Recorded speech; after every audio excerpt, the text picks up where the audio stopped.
Hello everybody, welcome back to my channel. Thank you for clicking on this video and watching my tutorial. I truly appreciate it. And as you can see, we're making some pie today. We are making pie hot pads. So I have raspberry, I have grape, which looks really blue. I have cherry and or apple, whichever one, lemon, and blueberry. So these are super easy to make. I was walking through an antique store and I seen hanging on the wall a pie hot pad, and I looked at it and I thought, I can make that, and I went home and made it and then made a tutorial. So one of my antique adventures turns into a tutorial for you guys. So before we get started, there are two things that I want to talk about. One of them is I am still sick. I still feel awful. My face feels like it's all swollen and just I'm stuffed up everywhere. Having said that, when we start the tutorial, I honestly feel like I went too fast, one, and two, I feel like I didn't explain enough.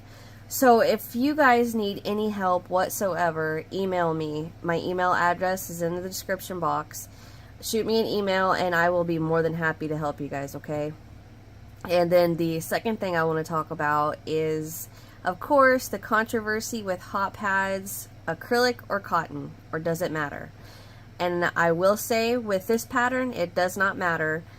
These are super duper thick hot pads. Now, granted, these are not to pull pots out of the oven. These are pans out of the oven or off the stove, whatever. These are not to pull them off or out. These are to set on. They're trivets, right? Trivets? That word. These are to set your hot pan and or pots on. So you just set it on top. You do not use these to pull something out of the oven, okay? I don't think they're wide enough, and they're too thick, so therefore I think it would, you probably may not get a good grip, and then it could fall right out of your hand, and nobody wants that to happen, okay? These are not to pull things out of the oven. These are to set your hot pots and pans on your nice counter or table. Anyway, so these 5, I can count. These 5 are made with acrylic, and you can tell one of them is used. And that is this one. And you can see the difference in the lattice of the pie. That's the only part that, well, and the little ruffles along the side. That's the only part that gets any effect from the heat. The rest of it, like the pie filling part, nothing happened to that. The lattice and the frilly on the outside is what took the heat of my hot pan. So acrylic, I don't mind. It's not going to bother me at all that these don't look brand new every time I use them. Now the cotton, I used what I had, and I did not have a cotton. Now this acrylic is Buff, Red Heart Super Saver Buff. And then the pie filling, all of them, but this one is Red Heart. This one is Michael's yarn. I cannot remember the name of it, and I don't have it next to me. But it's a oh, it was just there. It's Michael's popular yarn, but the color is raspberry. The rest of this is Red Heart Super Saver red, purple, blue, and then soft yellow. But the cotton I made, like I said, I did not have this color, and I used a dark brown. This is what we make in the tutorial. I don't like this dark of brown. Let me get it out, all these out of the way so you can get a good idea. I'm not fond of the dark brown. I think it's too dark. And I could not find a color close to the Buff, the Red Heart Super Saver Buff. I couldn't find that color, so I just went with what I had, and then just use the red on the inside. But if you want to use cotton for your hot pads, which they're perfectly fine to use, if you guys could find a cotton that's more of this this buff color. Will somebody put in the description box, because I'd love to have this shade of brown for a hot pad set, just so I can make some out of cotton and some out of acrylic, because I just, to me, this is too dark. This is a burnt pie. Okay, so having said that, get you either your cotton or acrylic.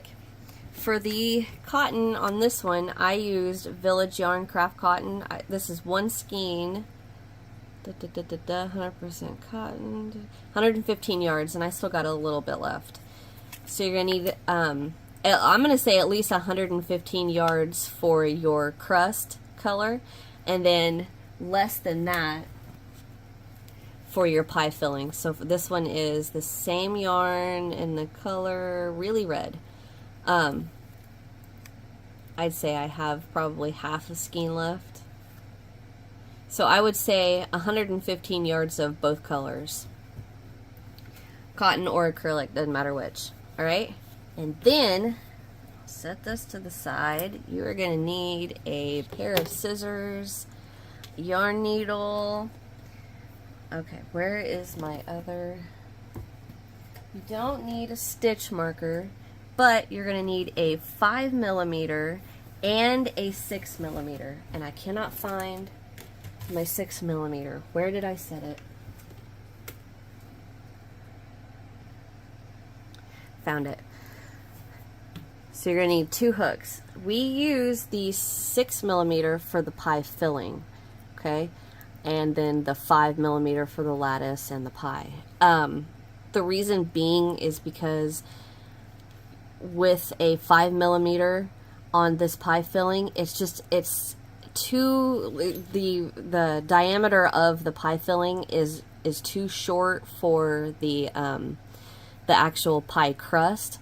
You know what I mean, like to fill in the inside of the pie crust. So if we jump up to a size 6mm, it extends the size of those, I'm gonna call them little berries, the puff stitches. It extends it to where it fits. And if we did the 5mm and added another row, it'd be too big. So instead of being too big or being too small, I decided we'll just use a bigger hook, and it extends it just enough to where it fits perfect. Okay?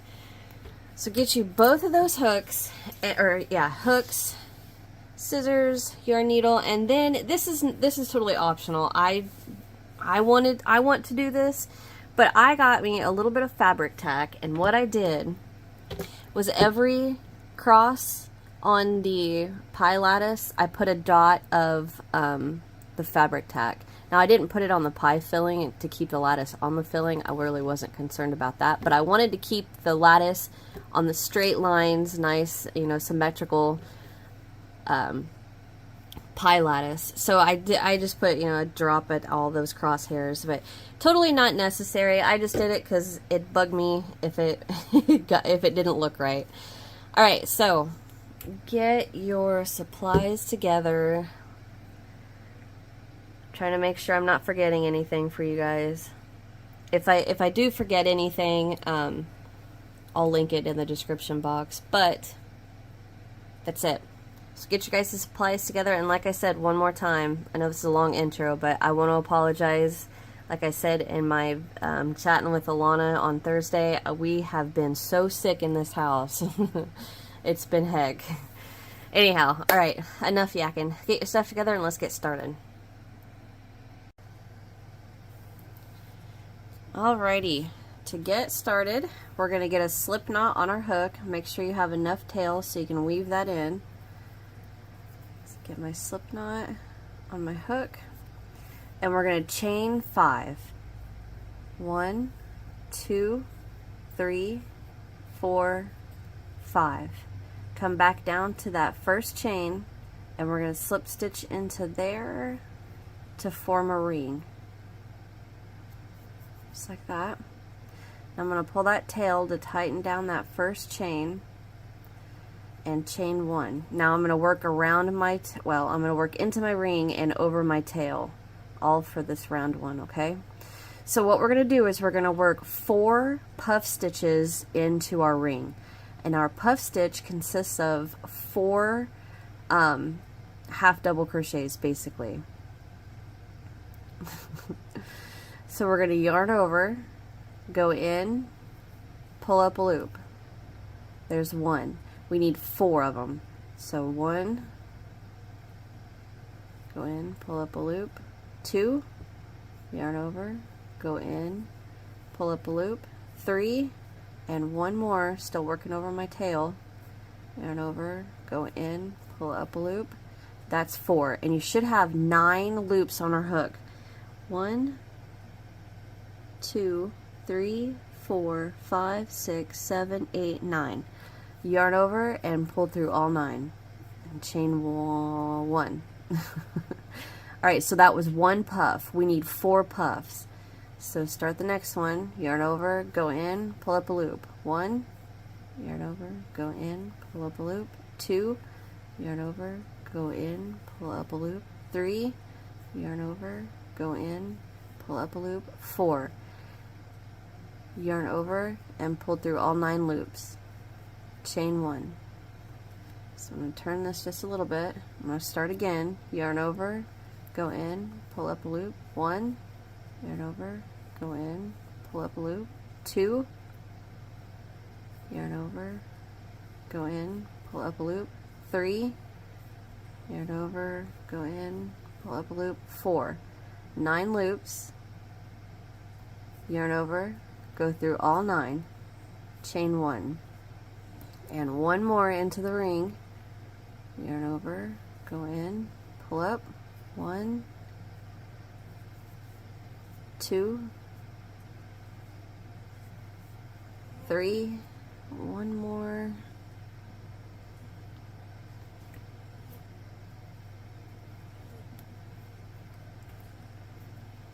yarn over, go in, pull up loop. 4, 9 loops, yarn over, pull through all 9, and chain 1. And now give your tail a tug. Close up that tail a little bit. I'm going to bring my end together, and you can see this first long loop right there, or the long top of the stitch right there. We're going to slip stitch into that, right in there. Then we're going to slip stitch into the next one, right in there. And now we're going to slip stitch into the next, which is the space between our first 2 puffs. So if you pull that apart, right in there, that's where we're going to slip stitch into. Just like that. So now I'm going to chain 1 and pull up a loop. And now I'm just going to kind of give everything a little bit of a tug around here, because this round 1 kind of wants to bunch up a little bit. And that's alright, it'll come out of it once we work more of the pattern. So that's what row 1 is going to look like. And for row 2, we're going to work into each space between the puffs. Okay? Alright, so for round 2, we are already in between our first 2. And we're going to work 2 puffs into each space between our puffs, okay? So into the space we're in, we're going to work 2 puffs. So I'm going to go a little bit faster this time. So yarn over, go in, 1,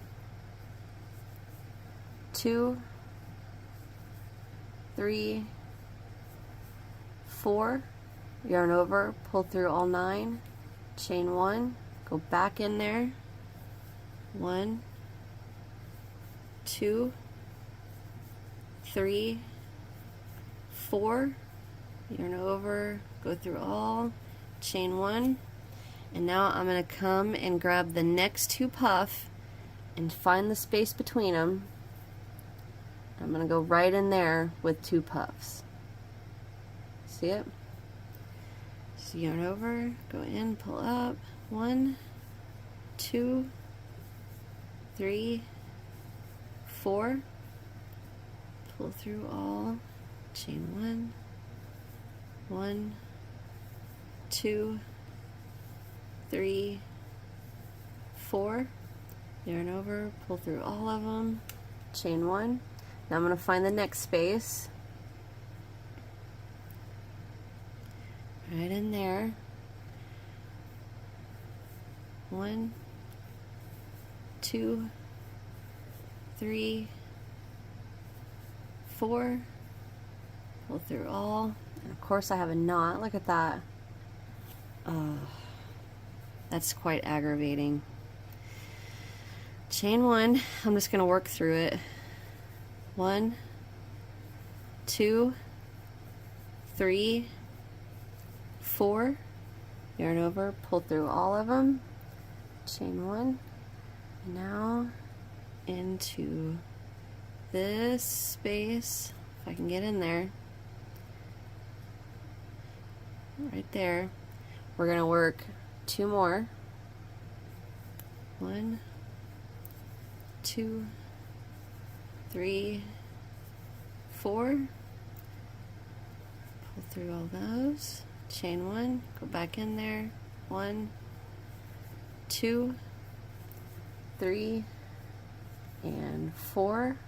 Yarn over, pull through all 9, and chain 1. Alright, so that is the end of round 2. Sorry. Alright, so if you look, let me get my needle. We are going to slip stitch right into there. Let's come right over and slip stitch into there.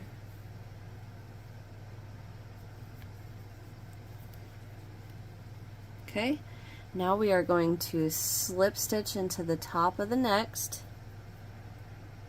right here. Slip stitch into that.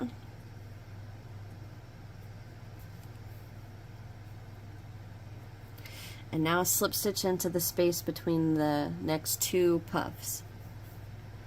And that gets us to where we need to be to start round 3. So round 3, we're going to repeat round 2. We're going to do the exact same thing. 2 puff into each of the chain 1 between the puffs. Here, here, here, here. That's where that knot is. There, there.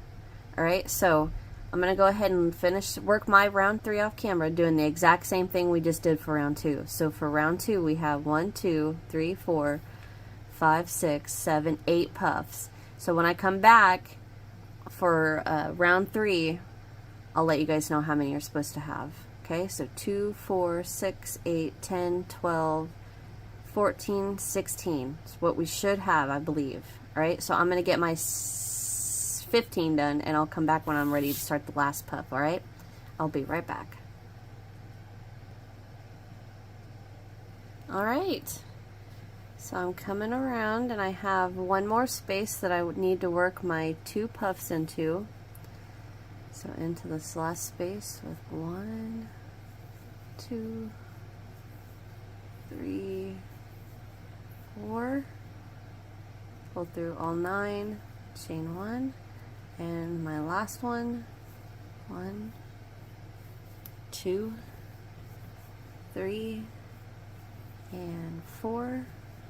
Pull through all 9, chain 1. That was weird. A black piece came out. Alright, so now we are going to slip stitch to the top of the first. So if you look, right here is the slip stitch, chain 1, top of the first stitch, chain 1. I just had a notification come across my phone. And we're going to go into the gap. So slip stitch to the top of the first puff, slip stitch into the actual chain 1, and then we're going to go into the space. Just like that. Chain 1, and for round 4, we're going to work the 2 puff stitches, just like we did, into this space that we slip stitch into. So 1, 2, 3, 4, pull through all 9, chain 1, go right back in there and work another 1, 2, 3, 4, pull through all 9, chain 1, and now into the next space we're going to work just 1 puff. 1, 2, 3, 4, yarn over, pull through all 9, chain 1. Now into the next space we're going to work the 2 puffs, and then into the next 1.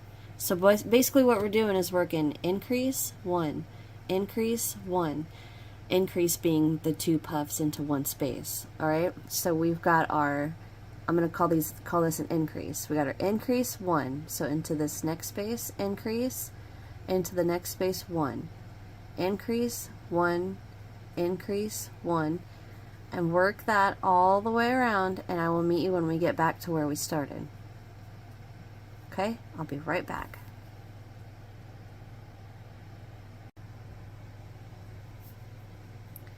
Okay, so I've made it back to the beginning right here, and I have 2, 3, 4, 5, 6, 7, 8, 9, 10, 11, 12, 13, 14, 15, 16, 17, 18, 19, 20, 21, 22, 23, and right into there we're going to work 24.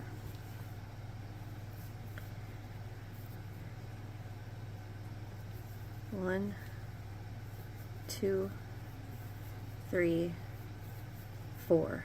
Yarn over, pull through all 9, chain 1. Alright, so we're going to slip stitch to the top of the first puff. Yeah, that wasn't right. Get in there. Alright, now we're going to slip stitch into the chain 1 right there.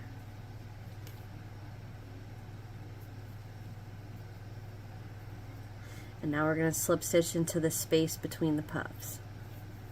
Right in there. Okay, so that was round 1, 2, 3, 4. Round 5, we are going to start just like we have every other round. Chain 1, and into this space we're going to go right back in there with 2 puffs. 1, 2, 3, 4, pull through on 9, chain 1, go back in there with 1, 2, 3, 4, yarn over, go through all 9, chain 1. Alright, now we're going to work 1 puff into the next space, and then 1 puff into the next space.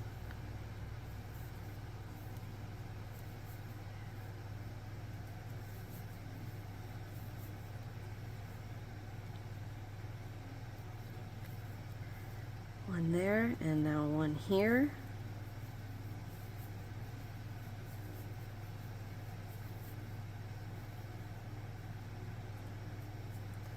Chain 1. Alright, now into the next we're going to work our increase. So 2 puffs into the next space.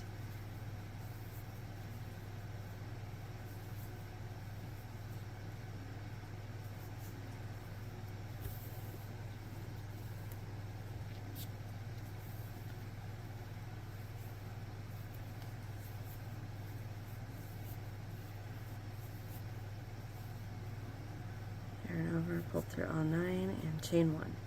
So we have increase, 1 puff, 1 puff, increase, and then we're going to work 1 puff, 1 puff, increase, 1 puff, 1 puff, increase, 1 puff, 1 puff.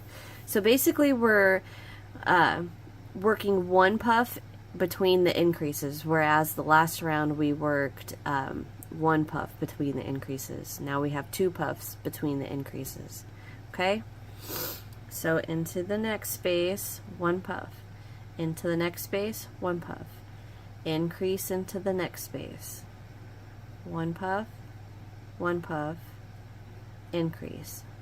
1, 1, increase. Alright?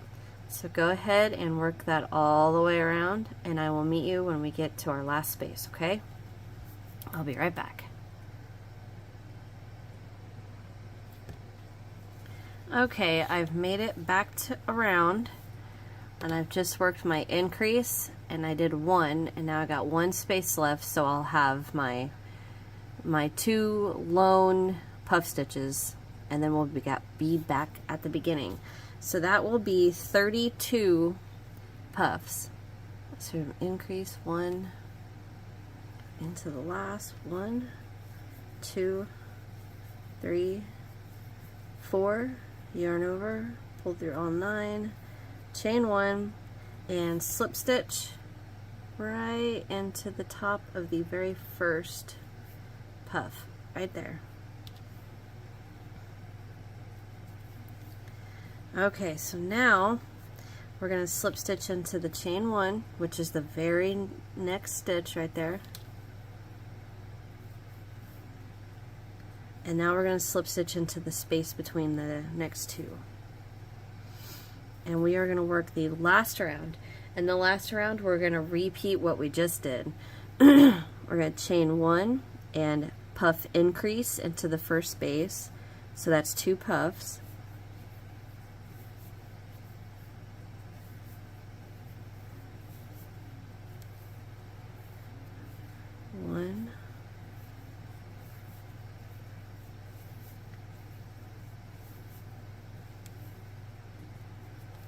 So there's our increase, and now we just work 1 puff into the next 2 spaces.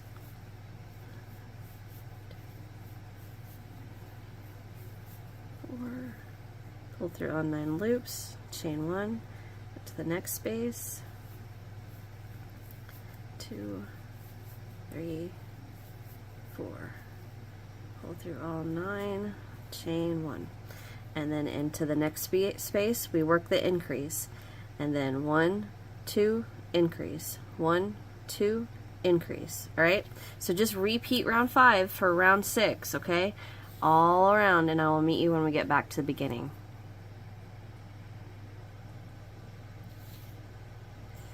All right, now I have made it around, and I just worked an increase, and into my last space I'm just going to work 1 puff.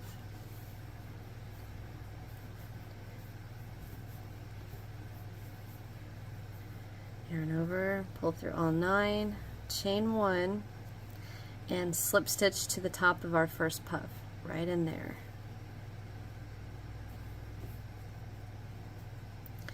Chain 1 and pull up a loop and cut.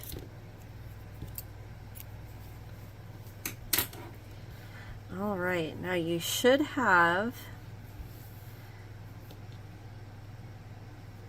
1, 2, 3, 4, 5, 6, 7, 8, 9, 10, 11, 12, 13, 14, 15, 16, 17, 18, 19, 20, 21, 22, 23, 24, 25, 26, 27, 28, 29, 30, 31, 32, 33, 34, 35, 36, 37, 38, 39, 40, 41, 42, 43. All right? So go ahead and weave in these ends.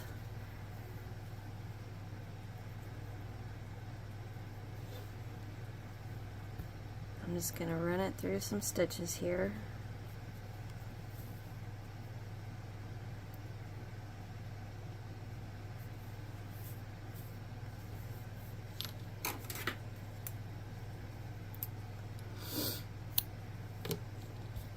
And this one.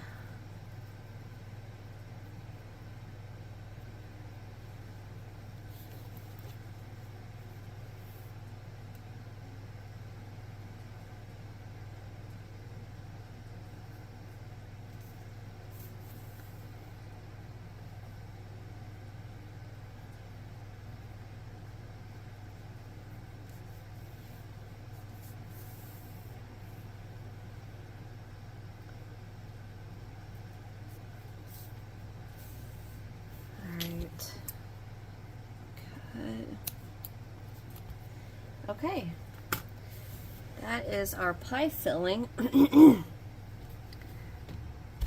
So now this can get set to the side, and we will start the bottom of our pie crust. So what we're going to do is work this piece and up to this side right here, okay? Got a little cherry in my lemon. Alright, so now we can grab our brown yarn, and we are going to find our end.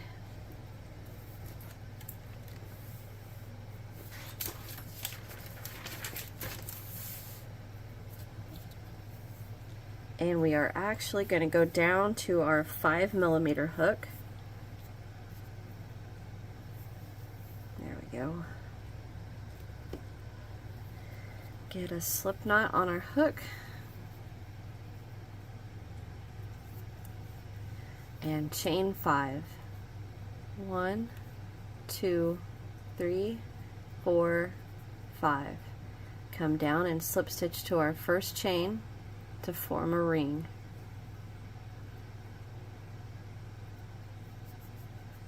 Chain 1, and then pull that tail so it tightens up that chain we slip stitched into, and then working over our tail into our ring, we're going to work 12 double crochet.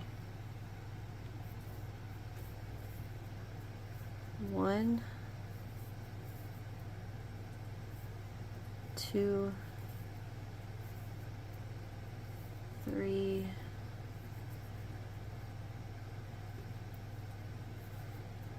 4, 5, 6, 7,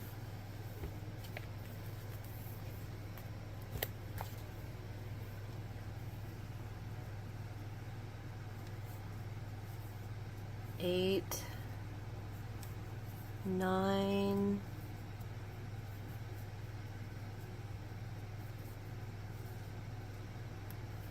10, 11, and 12.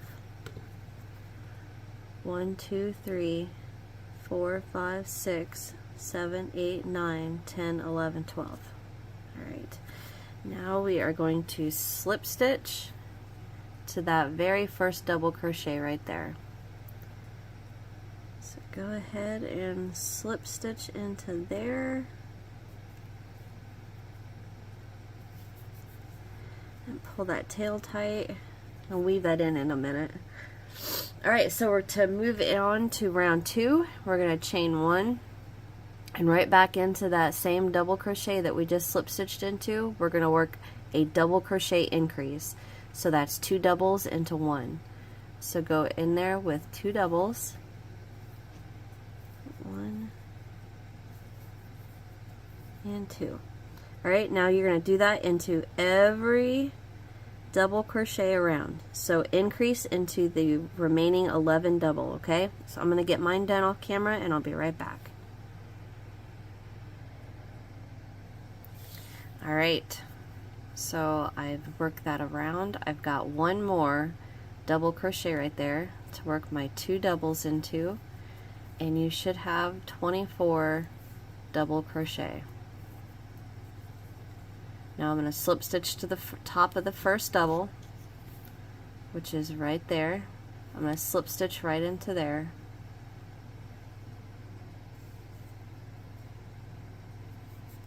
And that is the end of round 2, and you should have 24.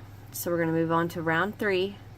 Chain 1, and we're going to increase back into that very first double that we slip stitched into. So 2 double into the very first. Alright, back in there with another. And now into the next, we're going to work 1 double. Increase into the next.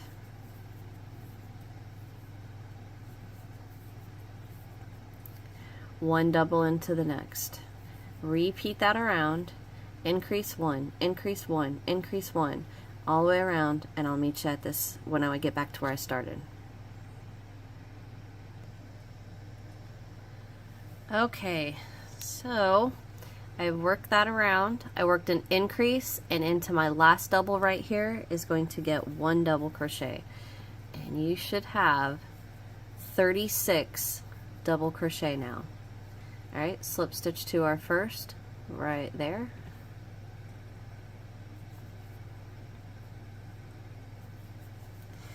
Alright, to move on to round 3, chain 1. We're going to increase into that first double again.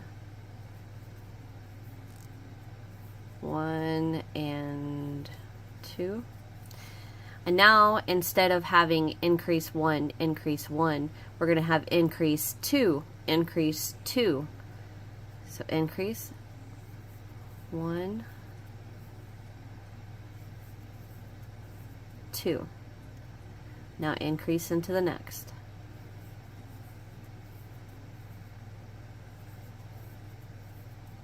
Double into the next 2.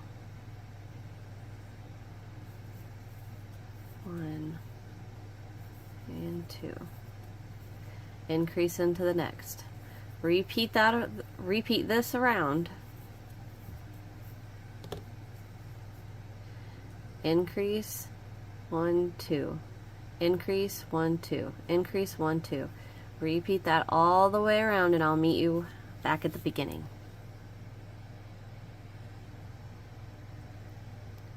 Alright, so I've made it around. I have an increase, then I worked my 1, and then into the last one gets my last double, and then slip stitch to the first.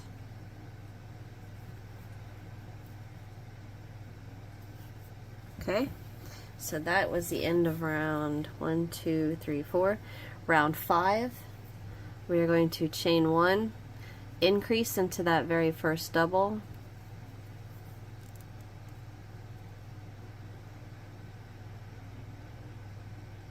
I split that. 1 and 2. Alright, now we're going to double crochet into the next 3. 1, 2, and 3. Increase into the next.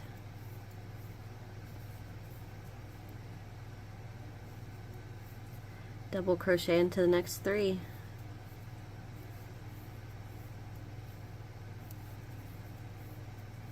Increase into the next. Right?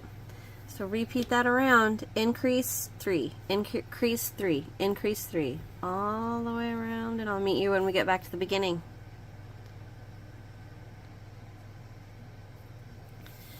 Alright, so I've repeated that around. I worked my increase.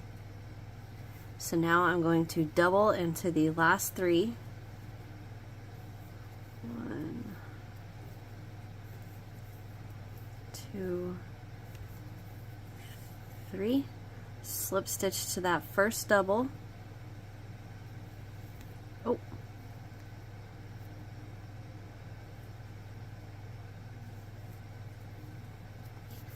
And chain 1. And that is the end of round 1, 2, 3, 4, 5, and you should have 60. I forgot to say at the end of round 4 you should have had 48. Sorry about that. Alright, so to go on to round 6, we are going to chain 1, and we're going to increase into that very first double. 1 and 2. And now we're going to double into the next 4. 1, 2, 3, 4. Increase into the next. And that is what we're going to repeat around for round 6. Increase 4, increase 4. And when I say 4, I mean 4, a double into the next 4 double. Increase, a double into the next 4. Increase, double into the next 4. Repeat that around, and I'll meet you when we get back to the beginning.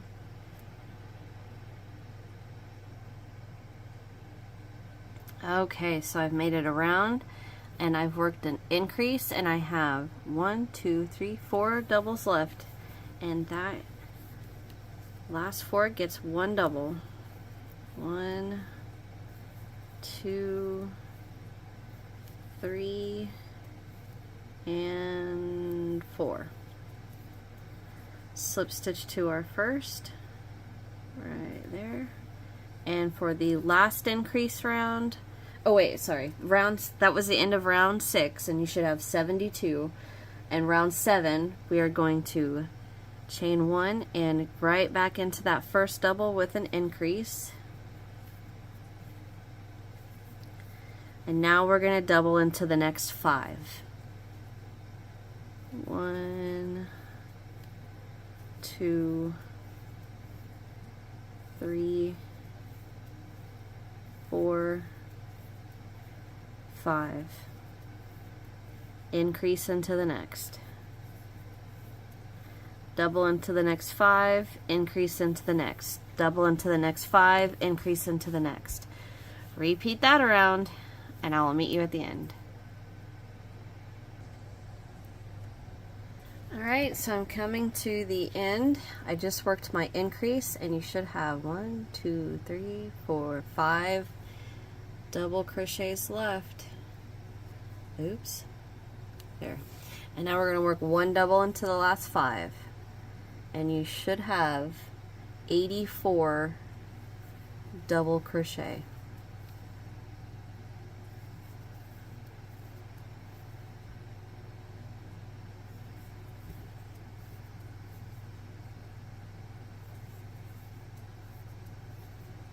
Alright, into that last one.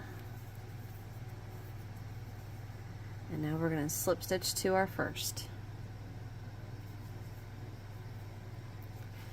Alright, chain 1, and for the last round we are going to work 1 back loop double crochet all the way around. Okay, so I'm going to scooch that slip stitch over just a tad so I can see the top of that double crochet that we just slip stitched into, this one right here, and I'm going to work a back loop double crochet.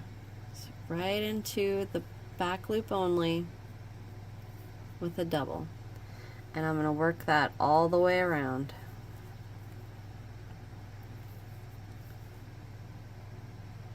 Actually, you know what I'm going to do? Take that out. I am going to show you guys how to make a sturdy back loop. So your back loop isn't all floppy and stretched out like that one gets. Yarn over, go through that back loop, and then if you look, there's a bar right underneath that back loop, right there, and double crochet, and then that back bar keeps the loop from getting all stretched out. So yarn over, go into that back loop, and if you look, I take it back a little bit farther, see the bar right there? It's really hard to hold all this and show you. Alright, so I yarned over, I'm going to go into the back loop, and then right under that back loop, right where the top of the head of my crochet hook is setting, see that loop I'm pushing on? Go right into there too. Just like that. I lost my yarn over, and now work your double. See how that back loop isn't getting all stretched? So I'm going to yarn over. I'm going to lay it this way so you guys can see what I'm doing. I'm going to go into the back loop and the loop underneath it, right like that, and work my double. So when you're holding your work just like this, you go into the back loop and then right through that loop underneath it. So here's your back loop, here's the loop underneath it, back loop, the loop underneath it, here and here, here and here. You don't have to do that. I'm just going to do it because I want mine to be a little more sturdy. And then what'll happen is those double crochet are going to set up like that. Alright, so just work a back loop double all the way around, and I will meet you when I get to the beginning. Okay, so I have repeated that around. I've got one more double that I need to back loop into. Slip stitch to the first.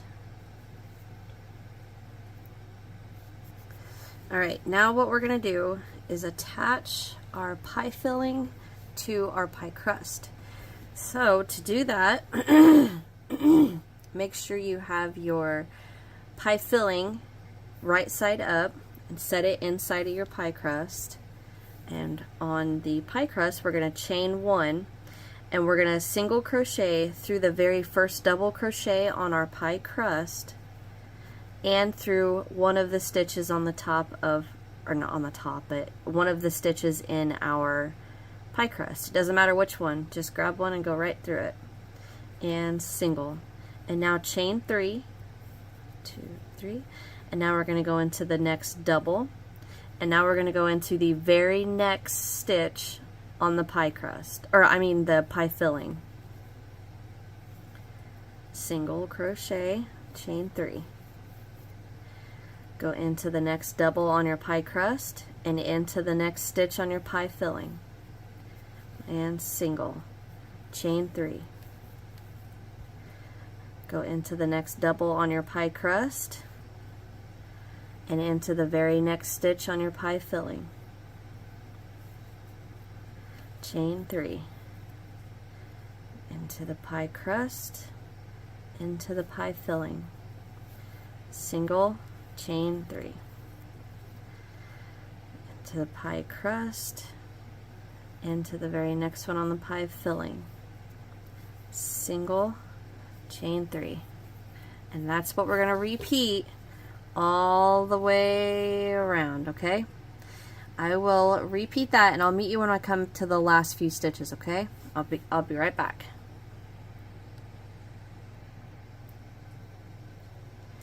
All right, now I am coming around and I have a few stitches left, and if I hold this together and I go stitch for stitch, 1, 2, 3, 4, 5, 6, 7, I have one extra on my pie filling, so I'm going to skip that one on my pie. If you just skip whatever you need to. If you have two if you have 2 extra on your pie filling, work a few, skip one, work a few, skip one, work a few. Or, you know, pull back a little bit and skip however many you need to skip on the pie filling only. Don't skip any on your pie crust, okay? Alright, so I am going to go into my next on my crust, skip one on my pie filling, go into the next, chain 3, into the next, single, chain 3, next,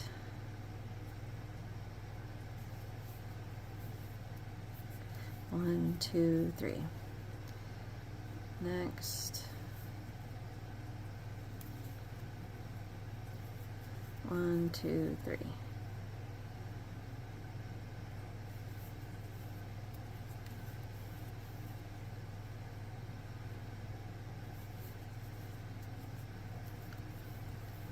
Alright, my last double, my last one on my pie filling, single. Now if you want a hanger to hang your pie up, we are going to chain 16 and then slip stitch to the first single crochet of the round. If you don't want a hanger, just chain 3 and slip stitch. But I want a hanger, so I'm going to chain 16. 1, 2, 3, 4, 5, 6, 7, 8, 9, 10, 11, 12, 13, 14, 15, 16. And now I'm going to come down and slip stitch to this first single crochet of the round. Chain 1, pull up a loop, and cut. Alright, pull that. There's our pie and our little hanger. Now, whenever you work so far around, you may notice it'll be all bunched up, you know, like this when you're working around. That's perfectly fine. Just flatten it out, just like this. And that middle tail, this tail, I didn't weave in. I just put it to the inside. I forgot all about it, actually. Alright, so I'm going to go ahead and get my tail weaved in, and when I come back, we're going to get this pie finished by making our lattice. Alright, so I will be right back.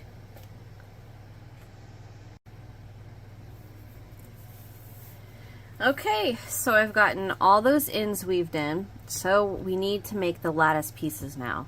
So I'm going to set this to the side, get my yarn, get a slip knot on my hook, make sure you have a longer tail. Using our 5mm hook, I'm going to chain 25.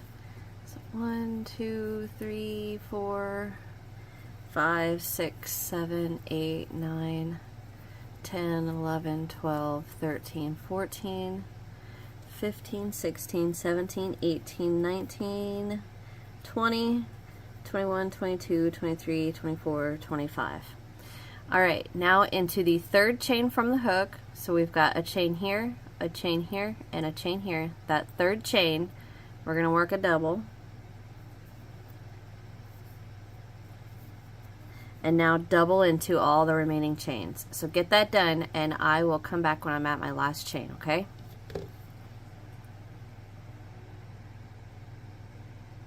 Okay, so I've got one more chain. So work into there.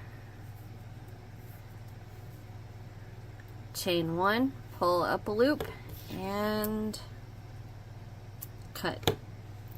Alright, so now you need a total of 4 chain 25s, like we just did. Make 4 of those, and 2 chain 30. So chain 30, double crochet in the third chain from hook, double crochet all the way down in your last chain 1, pull up a loop, cut. 2 30s and 4 25s, okay? And what we are going to do is sew these onto our pie. So the best way to do this is to have your hanger to the top, and if you don't have a hanger, put a stitch marker somewhere and keep that to the top. That's going to be our guide throughout sewing the lattice on. The reason being is because it is so easy to get confused on the lattice on the pie crust, okay? So put your pie down with your hanger to the top, and I got my little sample piece out so I can see what I'm doing. And we're going to take our 30s and we're going to lay it top to bottom, my hangers to the top, straight down, top to bottom,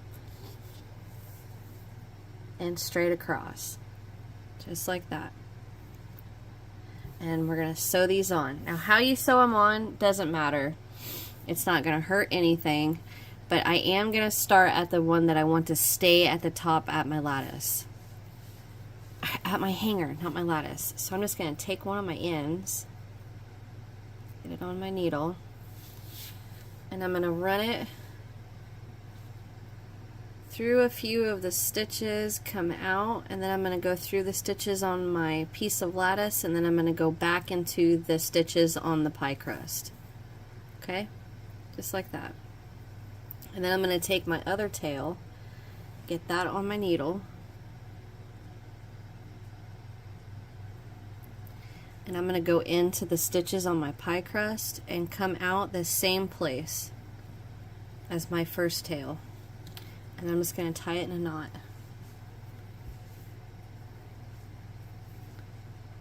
And then I'm going to take these 2 tails and put them on my needle, and then I'm going to run it inside my pie and come out the bottom.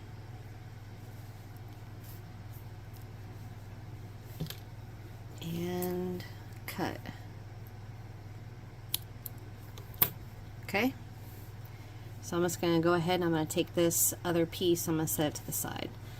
Alright, now I'm going to come to the other end. I'm going to do that same thing, but I got to pull me a little bit of yarn out. Cut a piece from your skein. And I'm going to go in somewhere. Well, we're going straight down. I'm going to go through a few stitches, come through the piece of my lattice, and then go back through some of the stitches on the pie crust.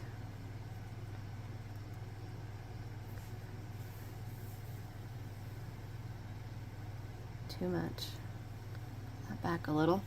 Now what I'm going to do is skip a strand or two, come back through, go back through my pie or my lattice, come back down into the pie crust, and I want to come out the exact same place this tail is. Now I'm going to tie it into a knot.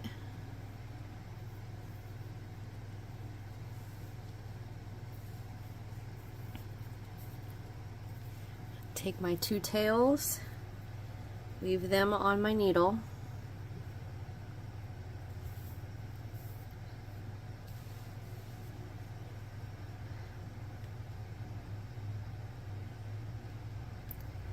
I'm going to go through, come out the bottom of my pie, and give it a little bit of a tug and snip, and it pops back inside. So there is the first piece. Now I'm going to do the exact same thing I just showed you with my second piece. Hanger to the top, or stitch marker, lay that right on top, and I'm going to sew it exactly like we just did this one, okay? But I'm going to do it off camera because I'm going to try to keep this video to be, I don't want 45 minutes of me sewing. Alright, so I'm going to do the exact same thing we just did with this piece. I'm going to do it with this piece, alright? So I will be right back. Okay, so now I've got these two pieces sewn on, so I'm going to take one of my 25 chain piece, and with our hanger to the top, or the stitch marker, we are going to set this under our chain 30. So we want it to look just like that. Okay, and I'm going to sew this on the exact same way, so I'll be right back. Okay, so I got this piece sewn down, so we're going to take another one of our chain 25s, and we're going to come to the bottom and come under this, under our main piece. So we have under, over, under, and sew this one on the same way you do the others. So I'll get that done and be right back. Okay, now I've gotten those in sewed down, so what we're going to do is grab our next piece, and we are going to come under, make sure your hanger's to the top, come under, over, under, and that's how we are going to sew this piece on. Just like that. With your hanger to the top, to this, come to the side, go under, over, under, and then sew it here and here. Alright, so I'm going to get mine sewn and I'll be right back. Okay, so now I've got that piece sewn down, and our last piece of lattice with our hanger to the top, we're going to do the same thing. Under, over, under.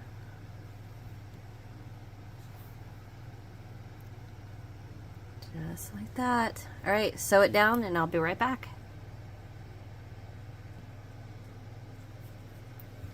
Okay, so there is our pie all sewn together. Isn't it cute?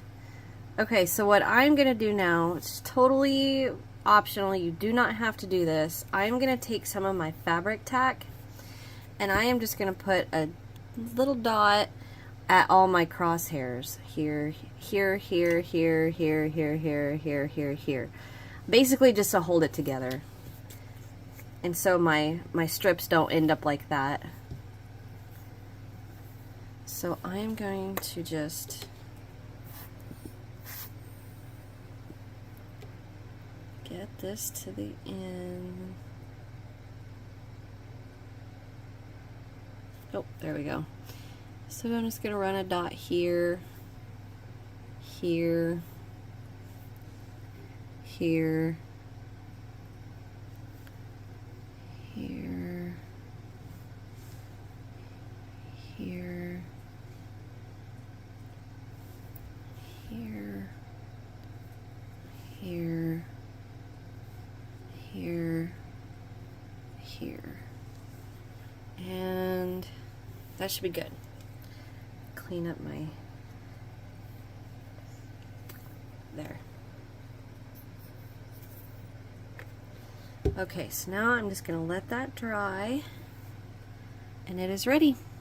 And that fabric tack won't hurt on the acrylic either. That's what I used for gluing them down, and it didn't hurt them at all. Okay, I had to go get my other pies. Well, guys, that is the end. I hope you enjoyed my tutorial.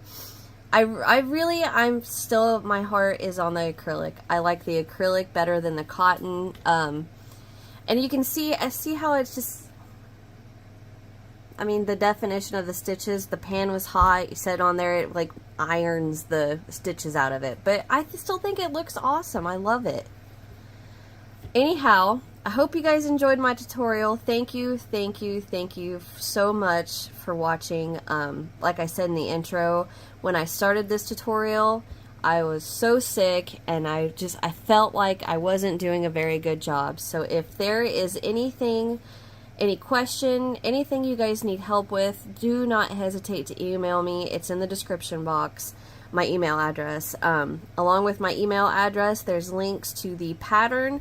There's links to all the social media platforms I'm on, and that's it. All right. Thank you guys all so very much for watching once again, and I'll see you in the next one. Bye. Hi everybody, welcome back to my channel. Today's tutorial is these awesome little hot pads. Well, I shouldn't say it. They're not little at all. But these awesome little hot pads. They are, what's 7 3/4 inches wide. Now these three are, whereas this one and this one, the sunflower and this one, I accidentally left off around. And then this one I made out of 3-weight cotton thread and, not 3-weight, number 3 cotton thread. And it's too little for a hot pad, so I thought about just adding a magnet to the back of it and making just a little refrigerator magnet. But anyway, so these are double thick hot pads. So we have 2 layers here, and we are going to slip stitch them together, but not each stitch. It's using this border, slip stitching them closed. So you're going to need any number of cotton yarn. So these are the 3 I use for this one that we're going to make in the tutorial. So for instance, I mean, this one is 3 different colors. So 1, 2, 3. This one is 3 different colors, white, light blue, and darker blue. But this one is 1, 2, 3, 4 different colors. And this one is 1, 2, 3 different colors. And then I use a variegated, which, I mean, I'm a little disappointed because the variegated it was like maybe that long of color changes. And I wanted it to be a little more choppy color change, but that's okay. But you can use any number of, I mean, you could use, there's actually 1, 2, 3, 4, 5, 6, 7, 8, 9 rounds. You could use 9 different colors on this. That would be crazy looking. I would like to see that. Or you could do like I just did on this little sunflower one. I just used the solid for the first 2 rounds, or solid, the brown for the first 2 rounds, and then the yellow for 4 rounds, and then the green for the outer edge. So a couple things I do want to talk about. These do have a tiny bit of a warp to them, and the only reason that is because I haven't laid them underneath anything hot, but like this one does more than the bigger ones.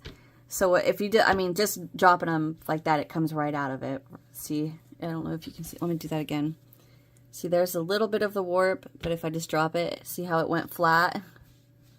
Anyway, but what I noticed is if you let it do that natural twist like this, and then if you were to attach another one at the bottom, look how pretty it is when it spins. I don't know. I thought that was cool. Anyway, once you put something hot on these, they are going to come right out of that. They won't have that warp anymore. So there's that. And then I also wanted to add that when we change colors, what I do is I slip stitch to the stitch, and I tell you this in the tutorial. I slip stitch to the next stitch, chain 1, pull it out, and then on certain rounds, you attach right next to the front post, to the very left of the front post doubles, okay? So if you change colors, if you don't, then just slip stitch, chain 1, and go on. Always attach to the stitch to the left of your front post double, okay? And of course, I just attach with a slip stitch and then chain 1. And one last thing I do want to mention, I am a super natural clumsy person. Always clumsy. I'm always covered in bruises, covered in cuts. And I do want to say that I have one here, and I have this little spot on the top of my finger that I tried to hide in the tutorial, and I don't think I did very well. So I want to apologize for that. And there is a part in the video where I don't have my Band-Aid on right here, and I'm sorry for that. It's probably, I'm sure some of you will tell me how gross it is in the comments. But anyway, all right. Okay, so getting everything together. So get whatever color, however many colors of cotton yarn you want. And I used a 5mm crochet hook, pair of scissors, and a needle to weave in your ends. And here's a little tip. You only have to weave in your beginning circle and the very last from working our border. The rest of it we hide inside. All right, get your guys' supplies together and let's get started. Okay, so to get started, we are going to get a slip knot on our hook.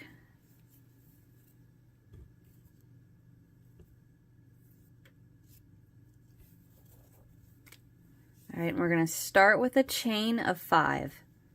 1, 2, 3, 4, 5.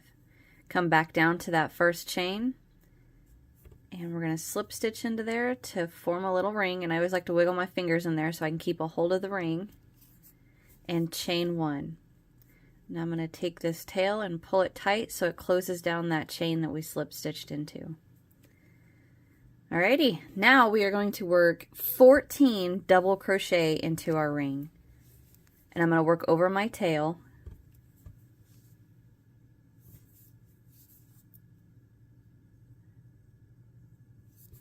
One, 2, 3, 4, 5. All right, I'm not going to make you guys watch me do all 14, so I'm going to get my 14 done and I'll be right back.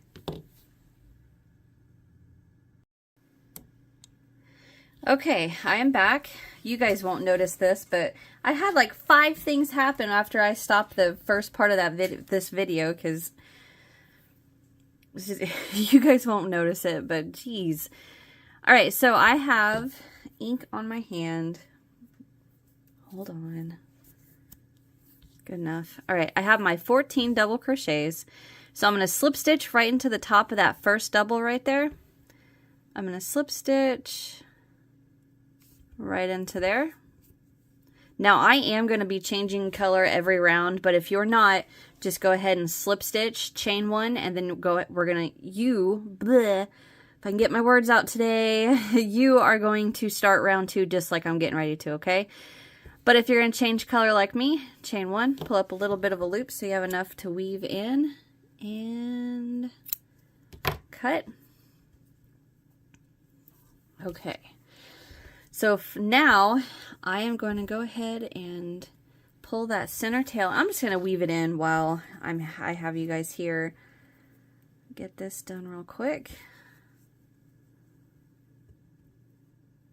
I'm just going to continue the going around the way the tail has already gone around.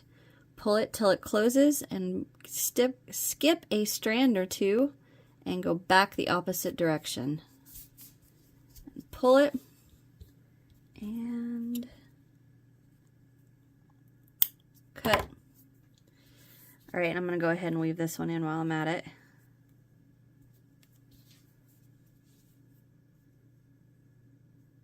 Come through here and just go through there. Nothing too fancy.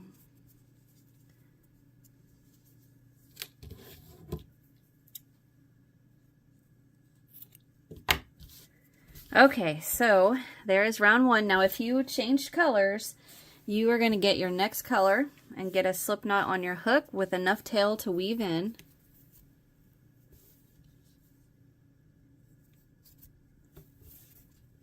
All right, and into a double crochet opposite of where you slip stitch. So right there's my slip stitch and my chain 1. I'm going to come to the opposite side and attach with a slip stitch. There's my slip stitch, chain 1, and for round 2 we are working 2 double crochet into each double all the way around. So if you didn't fasten off, slip stitch to your first double crochet, chain 1, 2 double crochet into that same double crochet that you slip stitched into, and then 2 into each. And if you are changing color like me, attach with a slip stitch, chain 1, 2 double into each double all the way around.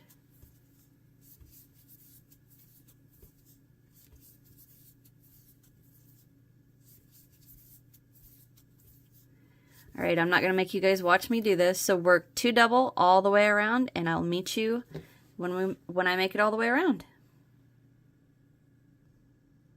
All right, I wanted to jump back on here real quick and show you that for those of you that are changing color, when you're working into the double crochet that you slip stitched into, if you look, what you're going to see is it's going to be a little bit of a mess like this. Honestly, it looks like 2 double crochet right there, right? But what that actually is the slip stitch, the chain 1, the slip stitch into the top of that double crochet. Right here is that, and then the chain 1, pull it tight to the back. But what you do, if you take your fingernail and set it on top of that slip stitch that's at the top of that double, and just slide it over a little bit, you see it move, and turn your work, don't pay attention on the cut on my finger, right there is the top of the double crochet that you need to work into, okay? So we're just going to skip this little knot right there and go right into the next.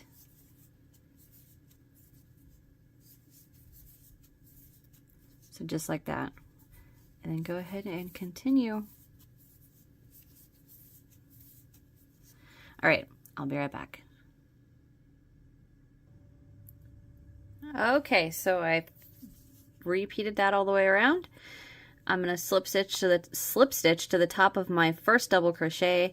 So if you look, there's your slip stitch, there's your chain 1, there's the top of my first double, and I'm going to slip stitch into there.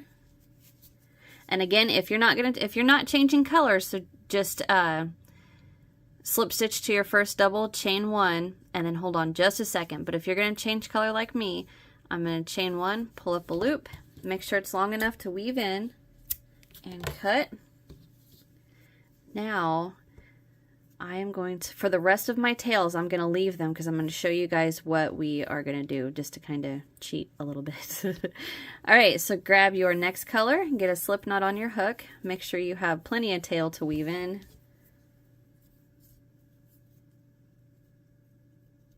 All right, now same as last time, I'm not going to attach anywhere around this slip I'm not going to attach anywhere by this slip knot. Slip stitch, what is my problem? I'm going to come to a different end and I'm going to attach anywhere. All right. There's my slip stitch and chain 1, and I'm going to pull that tail tight. Okay, now if you didn't change color, here's where you follow along. We are going to work 2 double crochet back into the double that we just attached into or slip stitched into. Right back in there with 2 double.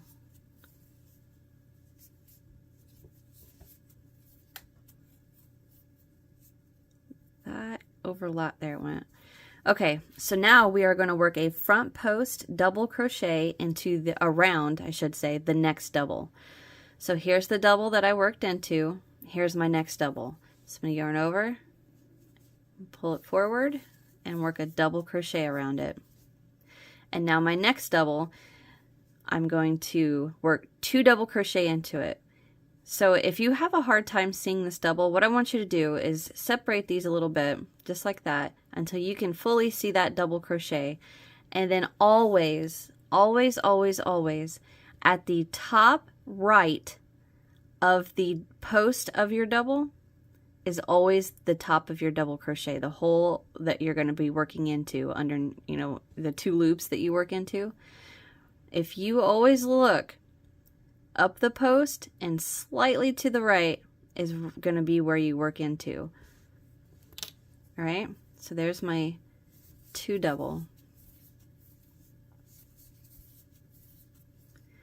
Okay, so now I find the post on my next double, and there's where I'm going to front post. And now it's all kind of bunched up, right? So if I grab the post that I worked around, not the next double crochet, but the next, grab that, and then just kind of pull it apart and look. Go from the post slightly to the right is the top of that stitch. And there's where I'm going to work my 2 double. All right, so that's the post that the post of the double I worked into. So now I pull it apart. There's the next double. I'm going to front post around. And then separate that a little bit and look. There's the post. There's the top of the next double that I need to work into. All right, so we work 2 double, front post around the next. 2 double into the next.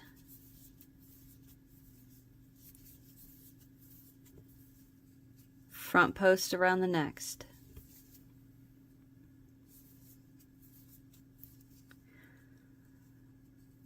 Now look, 2 double into the next. And then for those of you that change color, or well, yeah, those of you that change color, what we're looking at here is, again, pull that apart if you need to. Here is the slip stitch, chain 1, the top of the double that we slip stitched into, and right there is our slip stitch and our chain 1.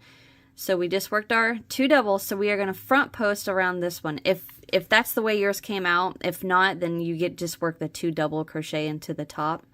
Slide that slip stitch over, right there's the top of your stitch, just work the 2 double crochet into the top. But for the front post, we are going to front post around the double crochet only. We're not going to mess with that chain 1 that's at the side. We're just going to front post right around there. Find our next double, there's the top of it, and we work our 2 double. Front post around the next double.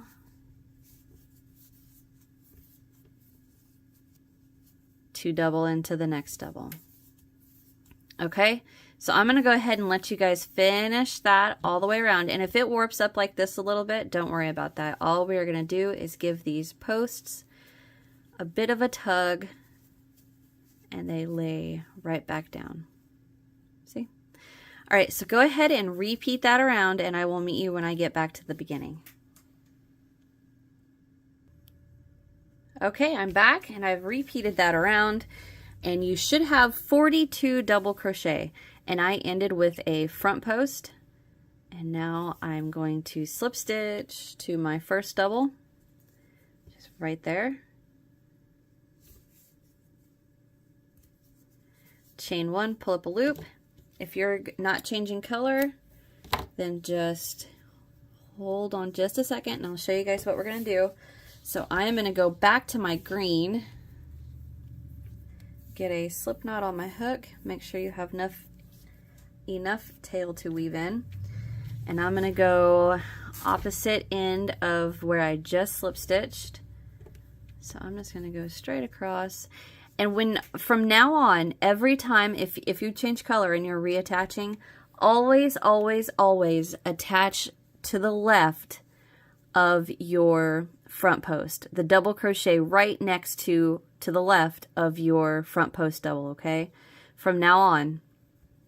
So right here's a front post, so I'm going to attach right into the double crochet to the left of that front post. Chain 1. And right back into that double, we're going to work 2 double.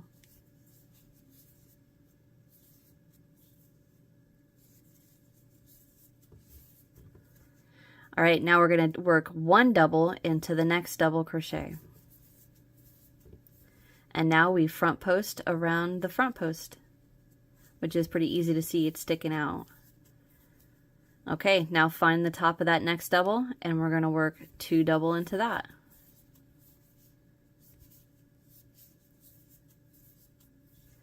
Double crochet into the next double, front post around the front post double, 2 double into the very next double,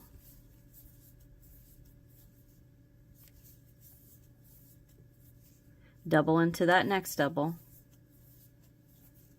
front post around the next front post, get down there, 2 double into the next double,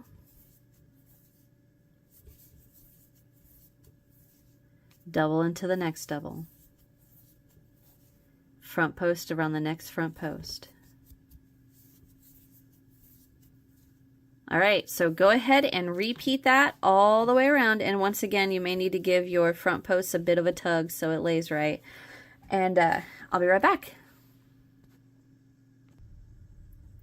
All right, I repeated that all the way around and you should have 56 double crochet. So ooh, I got a hair. So an easy way to do your stitch count is to just go from your post and you should have, get out of the way, you should have 4. Post, 4. Including the post, 4. Including the post, 4. So if you count 1, 2, 3, 4, 5, 6, 7, 8, 9, 10, 11, 12, 13, 14. 4 stitches for each front post. 14 times 4 is 56. But, so all you got to do is just hold, see your increase, 2. Increase, 2. Okay, so anyway, I am going to change colors now. So I finished my round with a front post. I'm going to slip stitch to my first double crochet. Chain 1, pull up a loop, make sure it's long enough to weave in, cut, and I'm going to go to my orange.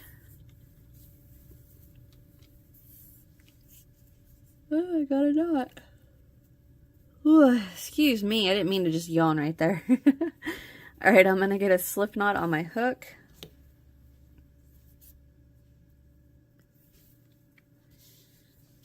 All right. Now remember, anywhere to the left, what is the deal here? Anywhere to the left of any front post. I do want to stay away from where I started, so I'm going to come right here and I'm going to go to the very next stitch to the left of my front post and attach with a slip stitch. I'm going to pull that tail so it tightens down that slip stitch, chain 1. And again, we're going to work 2 double crochet right back into the double crochet that we just attached into. Just like that. 1, 2. And if you are not changing colors, you work the exact same thing. 2 double crochet into the very first double, or well, the same double crochet you slip stitched into, okay? And then we are going to double into the next 2 doubles. So 1, 2, and then we're going to front post around our front post. 2 double into the very next double.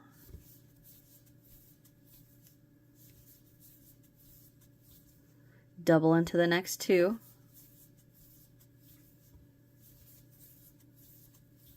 Front post around the next front post.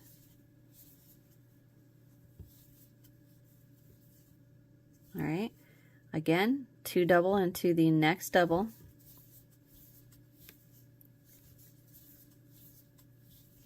Double into the next 2 doubles.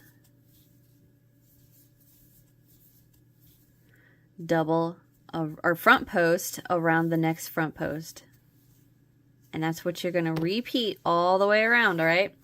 And you guys are going to have to pull on these front posts to get them to lay nice and pretty. Okay, I'll be right back. I'm going to work mine all the way around. Okay, I have repeated that around. And my last stitch is the front post.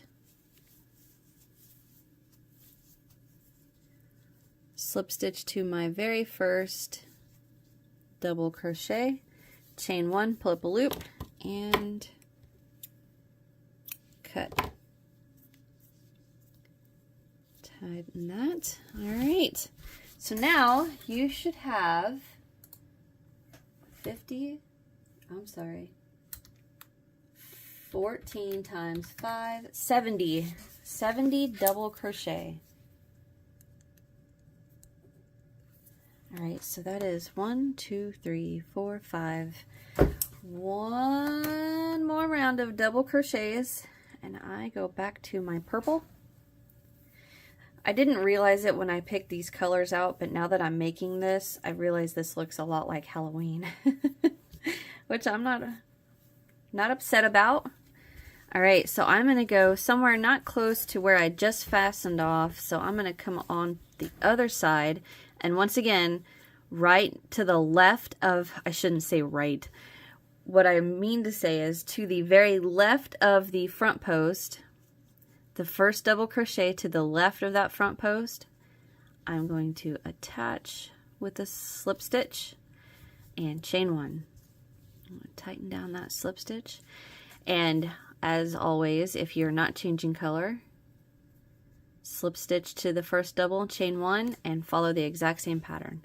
We're going to work 2 double crochet into the same double that we just slip stitched or attached into. Double into the next 3 double.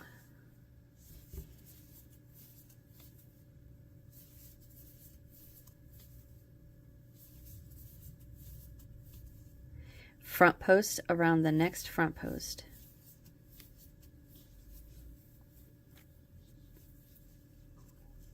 Two double into the very next double crochet.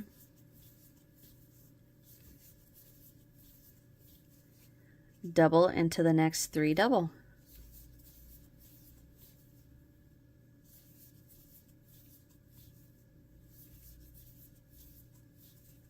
Front post around the next front post. And there you go. That's what you're going to repeat all the way around. 2 double into the very next double crochet, double into the next 3, front post around the front post double crochet. All right, so I'm going to go ahead and leave you guys to it and let you repeat that around, and I'll meet you when I've made it all the way around. Okay, so I've repeated that around, and now I am going to slip stitch to the first double crochet,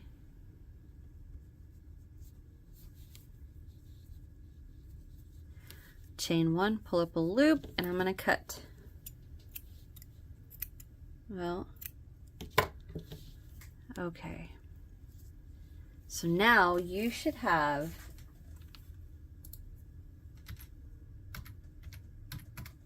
84 double crochet.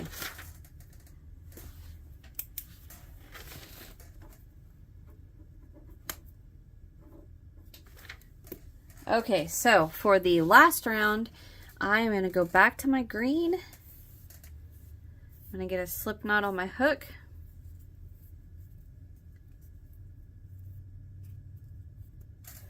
And I'm going to attach anywhere. We don't have to attach to the left of our front post. We can go wherever we want to.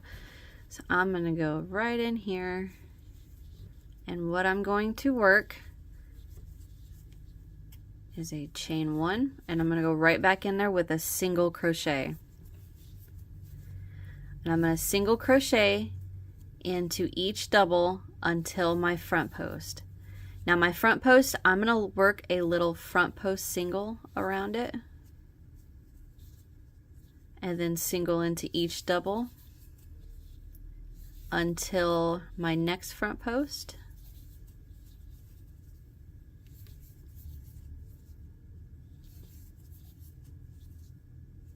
Work a little front post single, single into the next double. What I was going to say was that you don't have to work that little front post single crochet if you don't want to. I'm just doing it to add a little bit of show to it. Like these, I didn't work a front post single crochet on those, like right here. You don't have to, but all right, so I am going to single into each double and front post around each of the little front posts all the way around, and I will meet you when I get back to the beginning. Okay, so I have repeated that around. I have 2 more to single crochet into, and I'm going to slip stitch to that first single right here.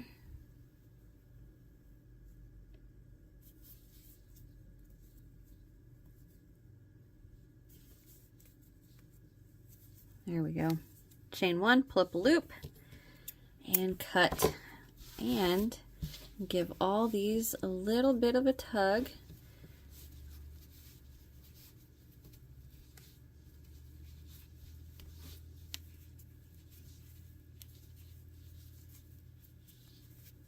All right. Pull that out. And now I'm going to show you guys the little trick about weaving in our ends, or lack thereof. So the first 2 I do want you to weave in, just so we get that hole closed in the middle, and just get rid of that other green tail. Now what we're going to do is we're going to take our 2 purple that are right next to each other and just tie them in a knot. And then bring your 2 tails together, give it a little bit of slack, and cut. Because when we lay our 2 pieces together and finish our little hot pad, all those ends are on the inside and you can't see them. That's what I did on this one.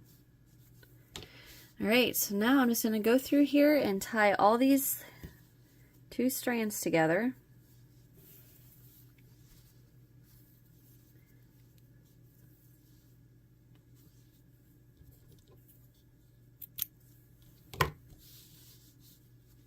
Just like this.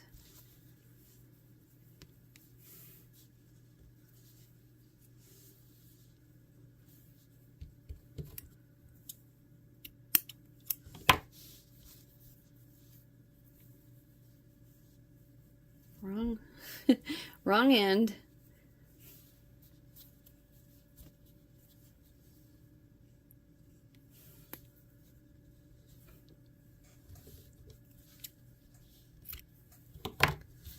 Now even the 2 ends on this last color change, I'm going to do the same thing. Just like that. And this purple,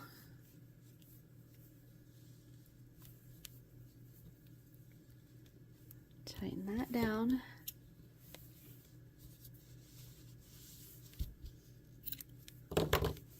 Okay, so there is our first little piece, our first panel, I should say. So go ahead and repeat everything we just did for the second panel, okay? So get your second panel made, get all those ends tied like I showed you guys, and then once we start working the outside edge, all those ends are going to be hidden on the inside, and you'll never know they're there. All right, so get your second panel made and come back here, and we're going to finish this little hot pad up. Okay guys, so once you get your second panel made, we are going to lay our two panels together, wrong sides together. So the back of our work is going to be right on top of each other. All right. Now what I want to do is line up, if you can see, I want to line up the single crochet that we slip stitched into on one panel with the single crochet that we slip stitched into on another panel together. And that's how we're going to start. All right, so first I'm going to start with my orange, right? Because green, orange, purple, green, orange, purple, green. Yep. I'm going to start with my orange. So I'm going to get a slip knot on my hook. Make sure you get enough tail. We are actually going to weave in these tails, unless you want to make a hanger. I don't know. Anyway, get a slip knot on your hook. And now what I'm going to do is I'm going to find on this piece, this panel, the single crochet we slip stitched into, which is right here. So I'm going to insert my hook on this one, and then I'm going to do the same thing on this one, find it, and then I'm going to insert my hook into the top. And what we're going to do is work a slip stitch through both panels. But we're going to try to not do what I just did. I want all of my strands. There we go. All right, now slip stitch. And I'm going to pull that tail tight. And now we're going to chain 4. 1, 2, 3, 4. Skip the next single on each panel. So here is my next single. And here's my next single, and then through the next on both panel I'm going to work a slip stitch, chain 4, skip, slip stitch into the next singles, chain 4, skip the next, slip stitch into the next 2, chain 4, skip and into the next, slip stitch and chain 1, 2, 3, 4.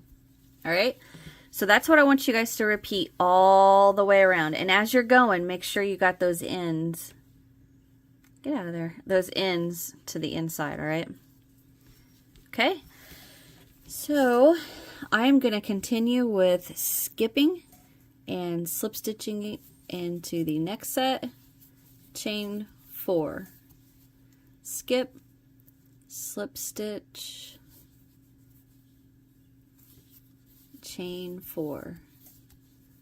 All right, so repeat that around and I will meet you when we get back to the beginning. Okay. All right, so I repeated that around, and I do want to apologize, guys. I forgot I took that rubber band. For Pete's sake. I forgot I took that Band-Aid off, so I'm sorry. That was probably gross, but anyway. All right, so I repeated the slip stitch and chain 4 all the way around, and I have 1, 2, 3, 4, 5, 6, 7, 8, 9, 10, 11, 12, 13,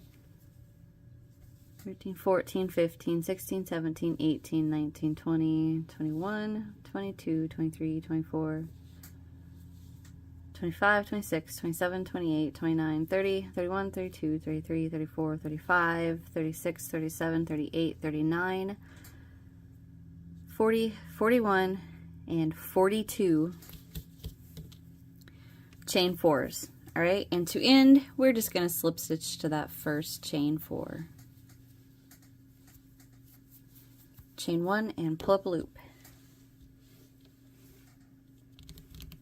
Oh, there they are. Okay, cut. And now I am going to go to my purple. So I'm going to get a purple, or get the purple, get a slip knot on my hook.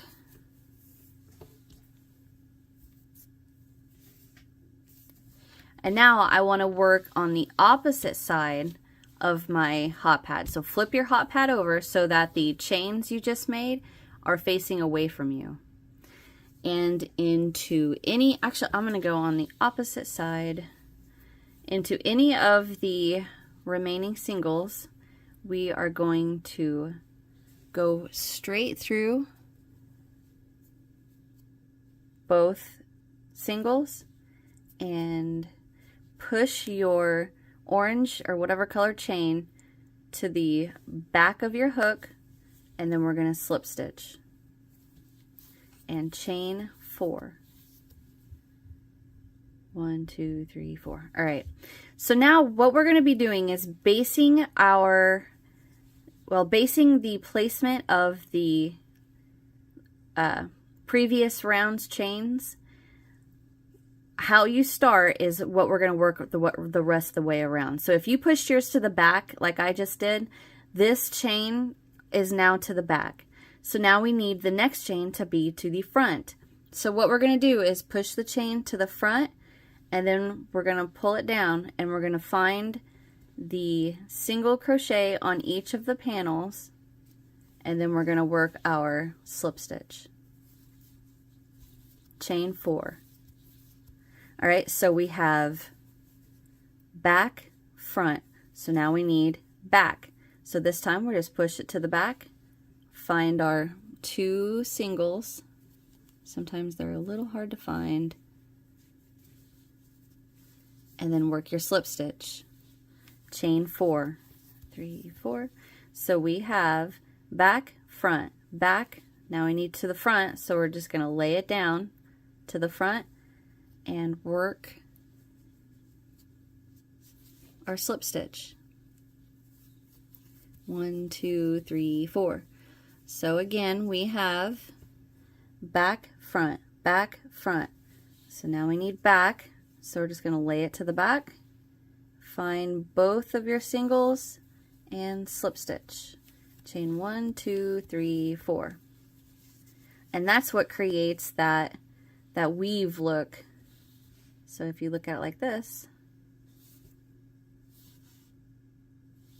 so on this side the orange is to the front, and on this side the purple is to the purple chains are facing forward.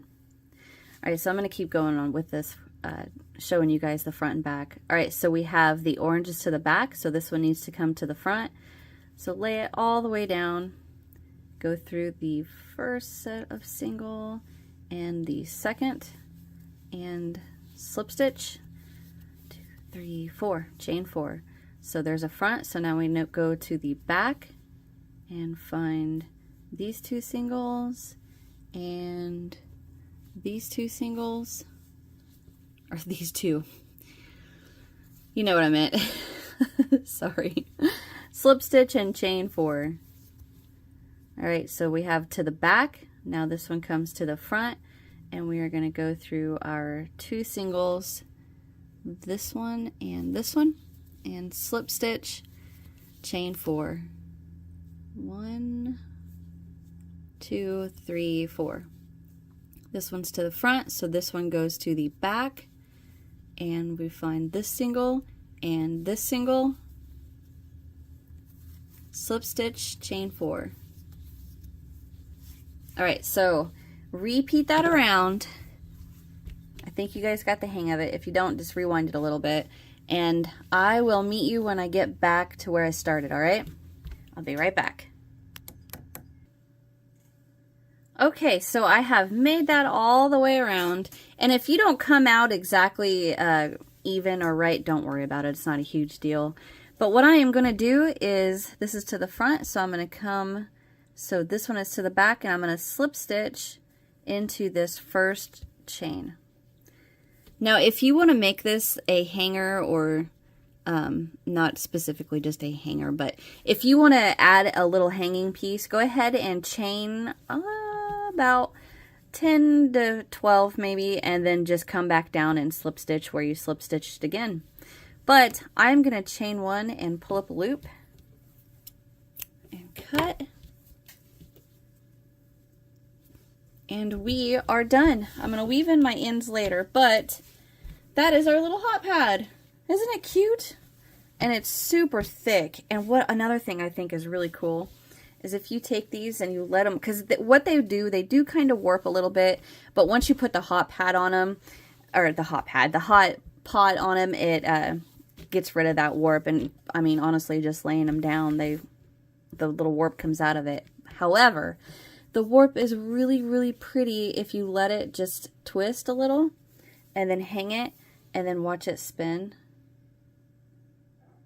It's really cool. Oh, and then you could attach another one at the bottom, and then when they spin together, that would be cool. Okay, sorry. All right, guys, that is it for me. I hope you enjoyed my tutorial. Hit that thumbs up if you did, and subscribe. And then once you subscribe, click the little down arrow next to the subscribe, and then click all so you get a notification for all of my posts. And check out my description box. I got links to all kinds of goodies down there for you guys to scope out. And leave me a comment. Let me know what you guys think about my little hot pad. All right, I'm going to get out of here. I hope you guys enjoyed, and I will see you in the next one. Bye.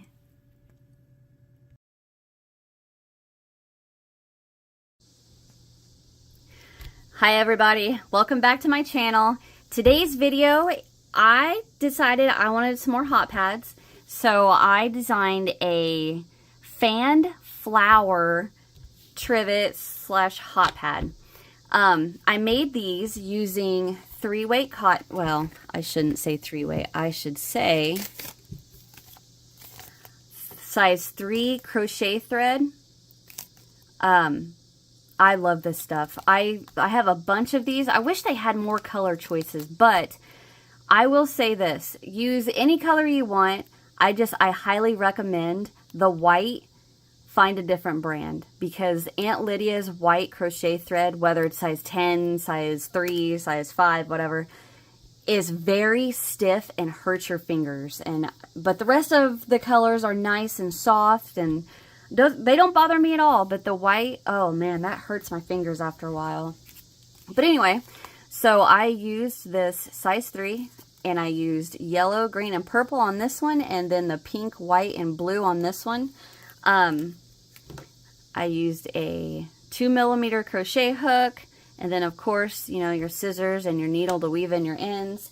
And if you need to, not 100% necessary, but if you want to, throw in a stitch marker to help you out, okay? Also, you do not have to use 3-weight cotton for this. You can use whatever you want to use for this. And you don't even have to turn this into a hot pad. You can use this as a wall hanging. You can use it for any kind of decoration you want to. I'm trying to think of what else. But anyway, so what we do, so we work 2 panels.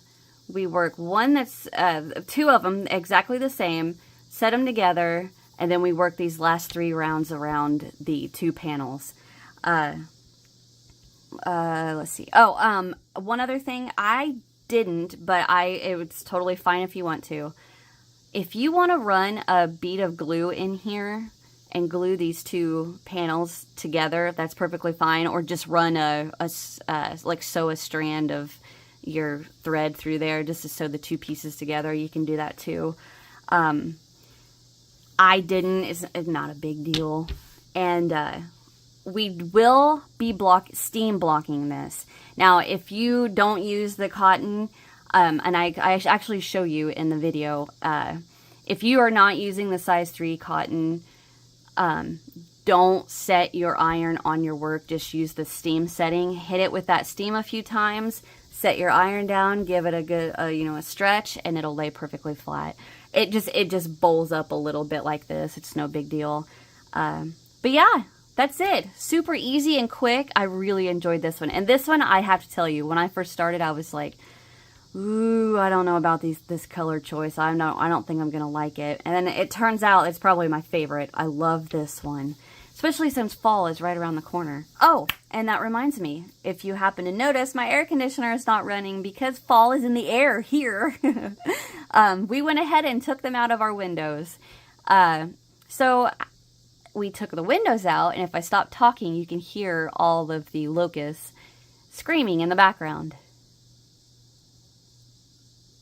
I know it's annoying, trust me, I live with it. We all live with it every day here. It's a pain in the butt, but just bear with me through this, and maybe after a while you won't even notice it anymore. All right, so get your guys' supplies together and let's get started. All right, so to get started, we are going to get a slip knot on our hook. And you guys know, as always, make sure you have plenty of tail to weave in. And we are going to start with a chain of 8. So 1, 2, 3, 4, 5, 6, 7, 8. Come down to that first chain, right in there, and we're going to slip stitch, chain 1. All right, so now I'm going to pull my tail, and you can see that chain that we slip stitched into, that very first one. See the big old loop there? I'm going to pull that tight, close up that chain, and now for row 1 we're going to work 22 double crochet into our ring. And as I'm going, I'm going to work over my tail. So I'm just going to hold the tail to the back of my chains. We already chain 1, so I'm going to yarn over, go in, there's 1 double, and I am going to go ahead and mark that with a stitch marker, just because this yellow is a tad bit harder to see my stitches. And if you guys can hear my neighbor on the lawnmower, I have no idea why, but he turns the blade on, mows, shuts the blade off, goes back to where he started, turned the blade on, mow so far, shut the blade off. So anyway, it's annoying. Okay, so I have 1. We're gonna do 22, and of course I'm not gonna make you guys watch me do all 22 of these. So I am going to pause my video and get these 22 done. So I'll be right back. Okay, so I have my 22 double. Let me double count. 1, 2, 3, 4, 5, 6, 7, 8, 9, 10, 11, 12, 13, 14, 15, 16, 17, 18, 19, 20, 21, 22. All right, so I am going to slip stitch to that first double crochet.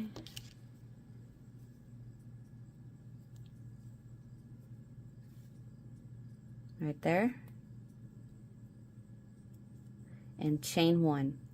Now I'm going to weave this in later, and I like it better when we don't completely close up that circle. I like to leave it open a little, and so I'm going to show you guys that whenever I weave in this in. But for now, I'm just going to pull it a little tighter. About right there is a good width of that circle. And for round 2, we chain 1, and we're going to double crochet right back into that double crochet that we just slip stitched into. So I'm going to go right back in there with a double and chain 3. Now we're going to skip the next double and double into that next double. So we're skipping, double, chain 3. And that's what we're going to repeat around. Skip, double,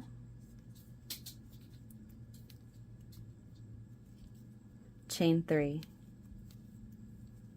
Skip, double,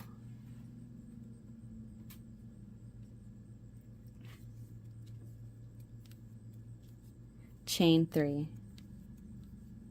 All right, so I'm going to let you guys repeat that all the way around, and I'll come back when I get to these last few double. I'll be right back. Okay, so you can see the little the foot of the guest we have. All right, so I repeated that around, and I have 1, 2, 3, 4, 5, 6, 7, 8, 9, 10, 11 double. I have my very last one right there. So what we're going to do now is chain 3, skip the last, slip stitch into that very first double crochet right there. Oh, didn't mean to do that. Chain 1 and pull up a loop. And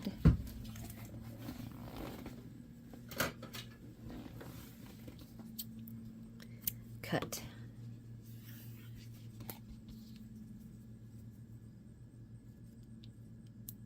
All right, so you can go ahead and weave in your ends, but I'm gonna weave mine in after I get my panel done, or my piece of paper blew off the desk behind me. Oh, excuse me. So I'm gonna weave in my ends once I get my 2 base pieces done. So I'm gonna go ahead and I gotta open this one. I forgot to open it. I'm gonna open my green.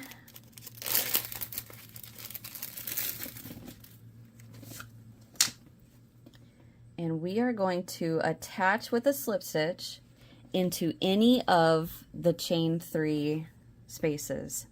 So I'm going to get a slip knot on my hook, and as always, plenty of tail to weave in.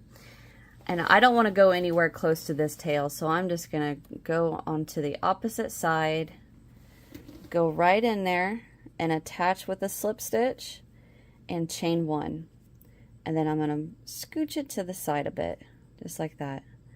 And now we're going to go right back into that chain 3 space with 2 double crochet, chain 3, 2 double crochet, all into the same chain 3 that we attached around. So, and you can work around your tail if you want to. I'm not going to right now. So 1, 2, chain 3, go right back in there with 1 and 2. And that is what we're going to repeat into every chain 3 space all around. 2 double,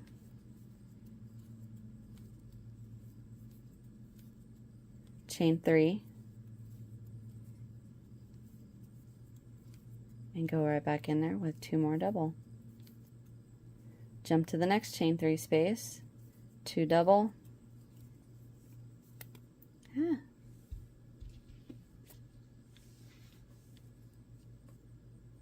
that's 1, 2, chain 3, go back in there with 2 double, just like that. All right, I'm gonna let you guys repeat that into every chain 3 space, 2 double, chain 3, 2 double, and I will meet you once I get to this, once I get done with this last chain 3 space. So I'll be right back.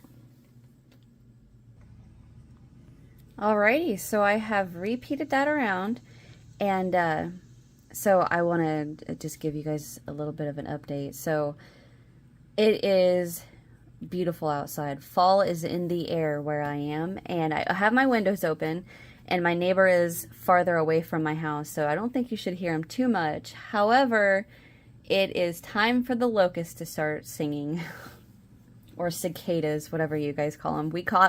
We know they're actually you know, scientifically called cicadas, but everyone around here just calls them locusts. I don't know. It's what we do. Anyway, so if you hear them screaming and singing in the background, I'm sorry.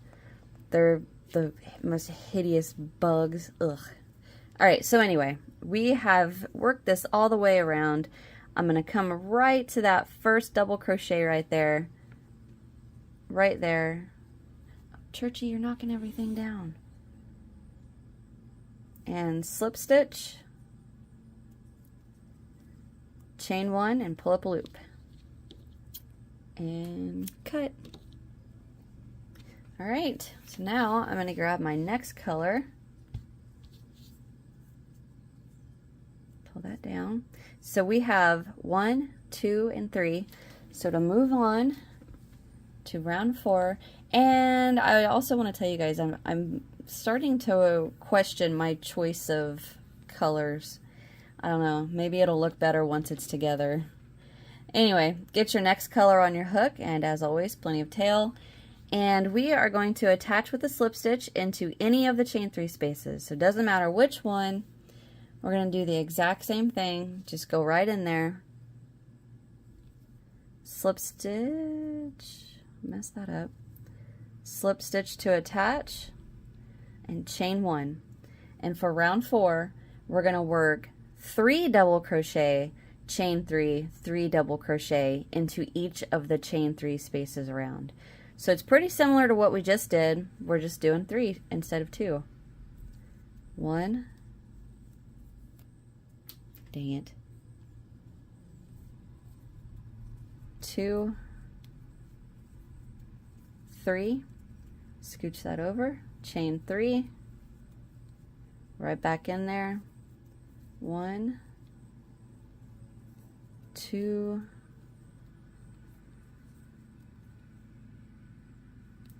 3.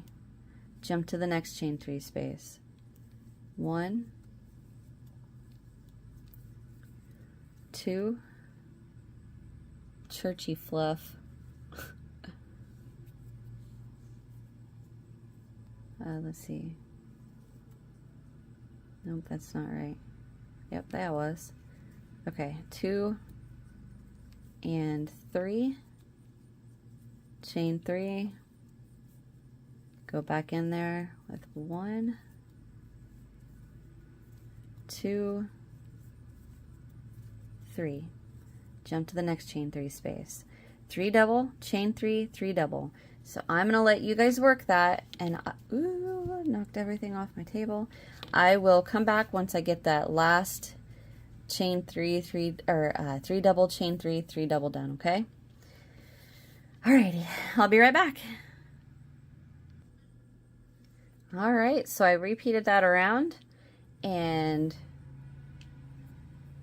into my last chain 3, I worked the 3 double, chain 3, 3 double. So I'm going to come right over here, and I can see that very first double crochet right here. So I'm going to slip stitch into there. Sounds like I may need to close my window again. Chain 1, pull up a loop, and cut. Pull that tail out and pull it tight, and I'm going to pull this tail tight, and then this green tail, nope, not that one, this one. Alright, so now 1, 2, 3, 4. To move on to round 5, I'm going to go back to my yellow. You guys can go to whatever color you want, and I'm going to attach with a slip stitch into any of those chain 3 spaces. So get the slip knot on your hook, and again, plenty of tail, and into any of the chain 3s, I'm going to attach with a slip stitch, chain 1, scooch it over and pull that tail tight. Alright, so for round, what is this, 5? 1, 2, 3, 4, yeah. For round 5, we're going to work 4 double crochet, chain 3, 4 double crochet into each of the chain 3 spaces. So it's pretty similar. We're just adding a double. 1, 2, 3, 4, chain 3, and I'm going to scooch it over, go right back in there with 4 double.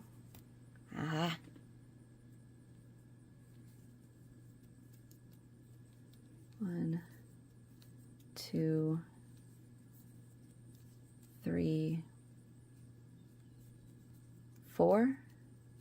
Jump straight to that next chain 3 space. Alright, sorry about that, I heard something. Anyway, so get me some slack. Jump to that next chain 3 space with 4 double.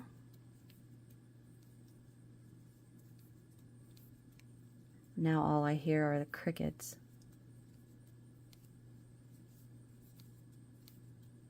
Chain 3. I'm going to scooch it over, go back in there with 4 double.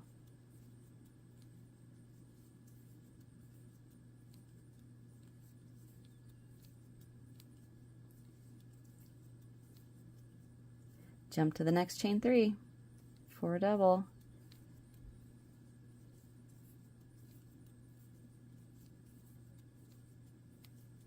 And 4, chain 3, scooch, go back in there, 3 double. Or I'm sorry, 4.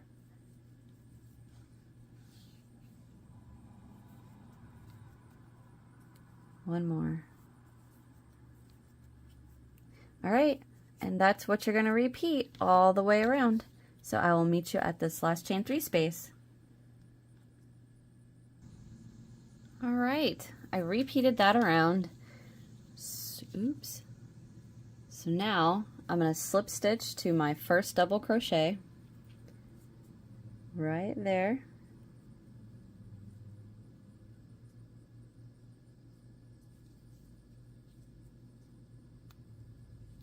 Chain 1, pull up a loop, and cut. Okay, so now we are going to move on to round 6. So that's my green, and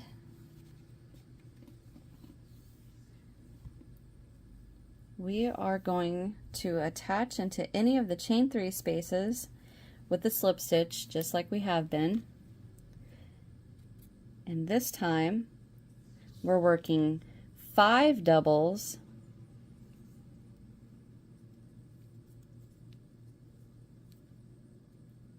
so I slip stitch, chain 1, we're going to go right back in there with 5 double,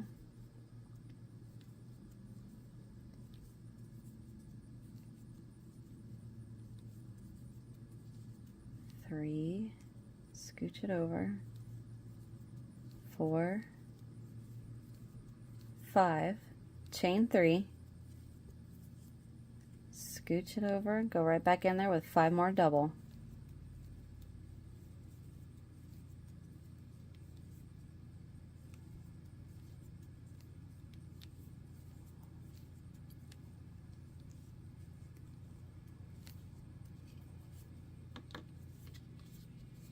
So just like that.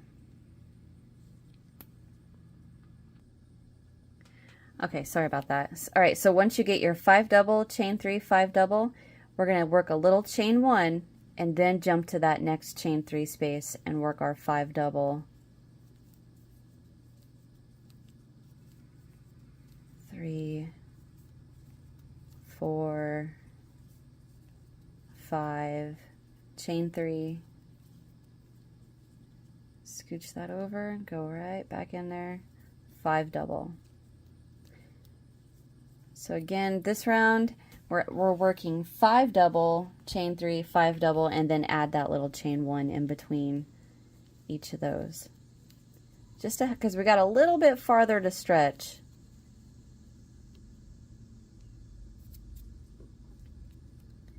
Four and one more. 4, 5.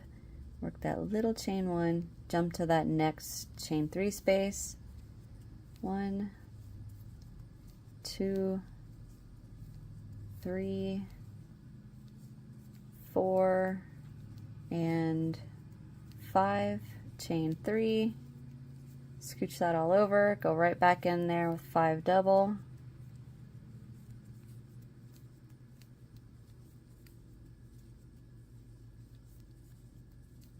4 and 5, and then a little chain 1, jump to that next chain 3 space.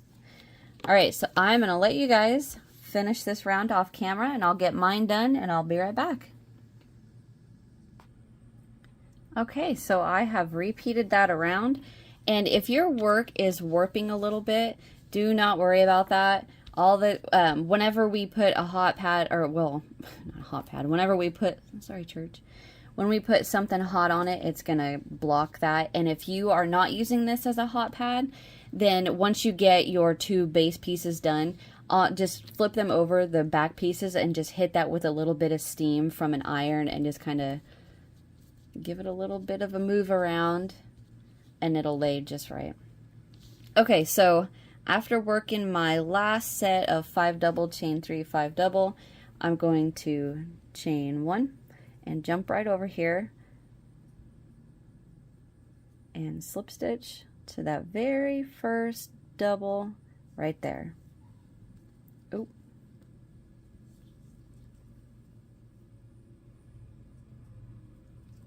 There we go.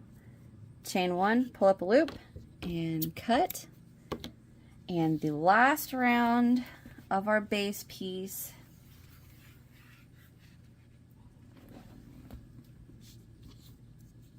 I am going to go to my purple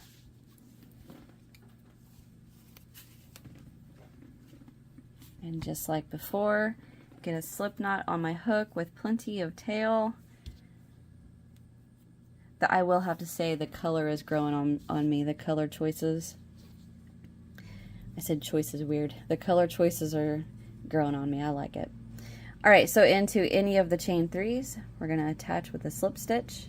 Chain 1, scooch it to the side, pull that tight. All right, we are going to work 6 double crochet, chain 3, 6 double crochet, chain 1 to jump to that next chain 3 space. And it is going to start to warp a little more than it is already, but it's going to come right out of it, I promise. It's 2, 3, 4, 5, 6, chain 3, scooch that over, 1, 2, 3, 4, 5, 6, chain 1, jump to the next chain 3 space, 6 double, chain 3, 6 double. So I'm going to go ahead and let you guys work this off camera. I think by now you guys have got it, and I will meet you after I work my last 6 double. Alrighty, I'll be right back. Okay, so I have repeated that around and I worked my last 6 double, chain 3, 6 double. Got a little chain 1 right there, and I'm going to go ahead and come over to this first double and slip stitch right in there. Chain 1, pull up a loop and cut. Pull that out. All right, so that is the complete first base. We have a whole nother one to make real quick. You're basically going to repeat 1, 2, 3, 4, 5, 6, and 7, and then weave in your ends. And like I said, I mean, you can see it's got a little bit of a wave to it. But once we get a hot dish on there, or if you're, like I said earlier, if you're going to make this but not as a pot holder, then turn it to where the back of all the stitches are facing you and just hit that with a little bit of steam, give it a little bit of a stretch, and it'll lay right perfect. So, I mean, you can see it's laying perfect right there. All right, so what are we going to do? I want you to stop here, go all the way back to the beginning of this tutorial and repeat rounds 1 through 7 and weave in all your ends, and then when we come back, we're going to work 8, 9, and 10, and then we'll be done. I mean, and you can see this is the exact same pattern, nothing's different, and you can see how flat this lays, how flat this is, and this just had a hot pot on it. So I mean, just a little bit of heat to tell the stitches, hey, I'm boss, I want you to lay like this, please. And I do want to say the colors have definitely grown on me. I love the colors of this. All right, so I am going to stop my tutorial here, You guys won't notice anything but a little glitch in the video, but I am going to get a whole nother panel made and get all these ends weaved in. And once again, don't fully close that circle. Just run that tail through the legs of those stitches, pull it out, cut, and be done, okay? Don't close that up. All right, so I will be right back. Okay, I am back. I went ahead and got all these ends weaved in, and I thought, you know what? I'm just going to go ahead and show you guys how I steam block stuff. I just have a dirty old rag right here. This is what I use for cleaning countertops and stuff. I'm using that because I want to protect my vinyl right there. But all I'm going to do is I'm going to take my piece like this, and I'm just going to give it a stretch all the way around, just like this. And now make sure the double crochets are facing, the back of the doubles are facing you, just like I got on this one. And then I'm going to lay it out like this. And once you give it a tug a few times, it will lay flat. I'll show you in just a second with that other one. But what I'm doing now is taking these last chain 3s and I'm pulling on them to get all these stitches nice and straight in the middle of that chain 3 right there. Okay? And I got my iron next to me with the water in it, with the steam ready. And all I'm going to do is I'm going to hover this over the top. Now, this is 3-weight cotton, right? So you can set your iron on it. It can handle it. It does kind of, well,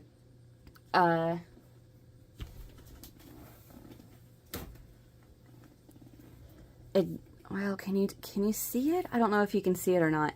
It does kind of, I don't want to say melt, but it'll flatten the stitches a bit if you lay your iron on your work, which, I mean, it's not a huge deal. It's a hot pad, right? But if you're not using this as a hot pad and you didn't use cotton, do not set the iron on it. Hover over the top and hit your steam. So I'm going to do the same thing. I'm just going to hover and hit my steam and let that steam get nice and hot and get in those stitches. Just like that. I'm not touching. All right, and then just give it a stretch out, and there you go. It's nice and flat now. So I am going to set that to the side and let that dry a little bit before we start working with it. Now this one, same thing. I'm going to lay it on my work and then just start laying it out like this, pulling those chains to get all those stitches nice and straight in the middle of the chain 3s. Just like that. So I'm going to leave it up like that so you guys can see what I'm doing. See how it's bold a little? Make sure you got the back of the doubles facing you. This is really hard to do one-handed. But I'm going to hold this and hit my steam. Just run it around. Get in there.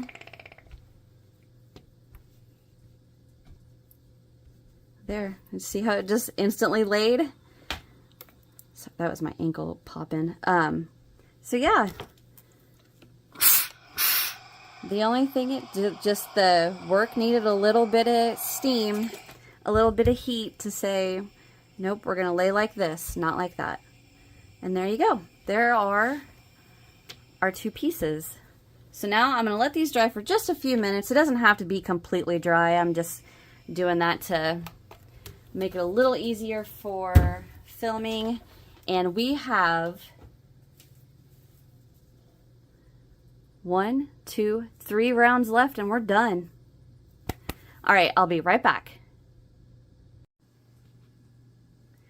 Okay, so I have my 2 panels here, and now what I want to do is make sure the backs, so if I look, that is not the back, this is the back. So if I look, I want to see the back of all my doubles, and then on this one, that's the front. Here we go, there's the back, and I'm going to lay the 2 panels together with the backs of my doubles facing each other, just like that. So this is the top of my doubles, and this is the top of the doubles. Okay? Now we're going to line up the chain 3s from round 7 just like that. And I'm going to start back over in my color sequence with the yellow. But on this one, I actually made a mistake and didn't notice it until later. So my color sequence on this one is pink, white, blue, pink, white, blue. And it was supposed to be pink, white, then blue, but I didn't pay attention. So you don't actually have to continue your color sequence. You can mix it up a bit, but I'm going to go ahead and stick with my color sequence. So I'm going to get my yellow, get a slip knot on my hook. Oops, that is not enough tail to weave in. All right.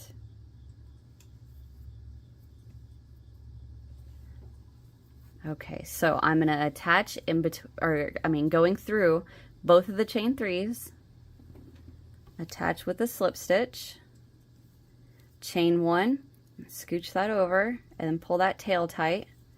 And we're going to go right back into this chain 3 space, and we're going to work 13 double crochet. So it's going to get tight. 1, 2, 3,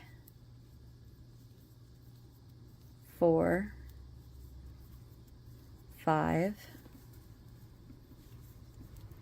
6,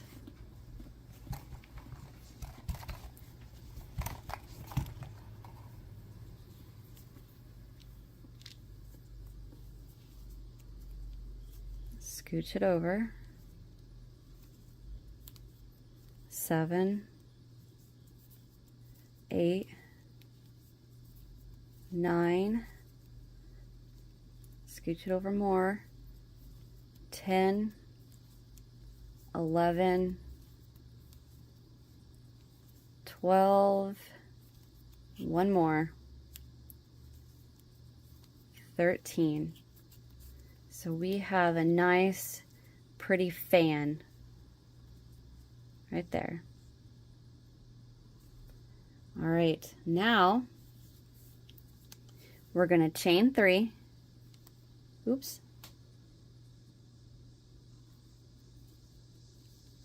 And we're going to come down, and these, the chain 1 on this panel and the chain 1 on the back panel, I'm going to go right around both of them and work 1 single crochet. Oops. I'm off on my camera, and it's getting a little hard to work through it and then crochet at the same time. All right, so now I'm going to chain 3, and I'm going to come into this next chain 3 space on both panels and work the 13 double crochet.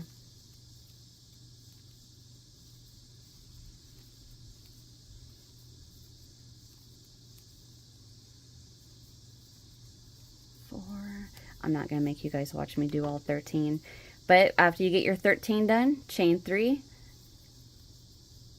come down to that chain 1 space, single crochet around both, chain 3, come back up to this chain 3 space, get them lined up, 13 single crochet in there, and you just repeat that around.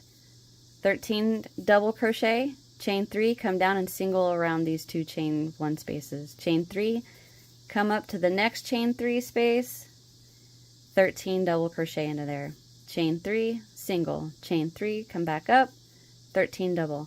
You repeat that all the way around, and I will be right back with mine done. Okay, so I repeated that around. I worked my last 13 double, chain 3, single into that last space right there. So I'm going to finish round 8 with chaining 3, and then I'm going to come up and I'm going to slip stitch into that very first double crochet right there, chain 1, pull up a loop, and we are done with round 8. 2 more to go. That was the hardest round, getting all those stitches in there. So now if your work's a little bunched up, you can still go around and give all these double crochet a tug and get them to lay nice and evenly in these chain 3s. And then also remember, once you put a hot pot on there, it'll flatten it back out too. All right, so let's move on to round 9, which mine is back to the green. And we are going to get a slip knot on our hook.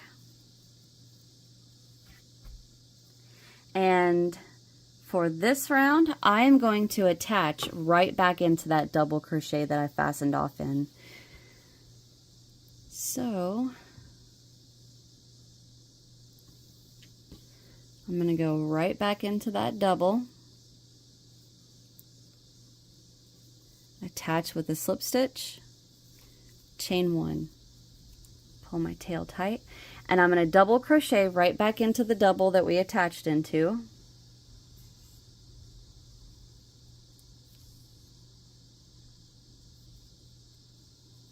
And double into the next 2.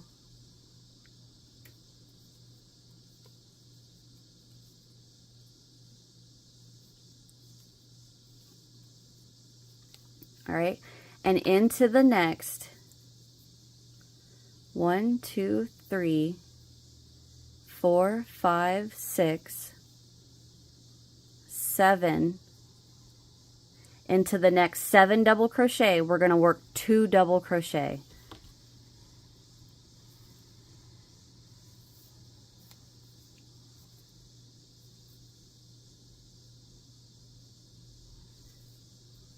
So I am not going to make you watch me do this. I'm going to do 2 double into the next 7, and when you get yours done, you should have 3 double crochet left of the fan.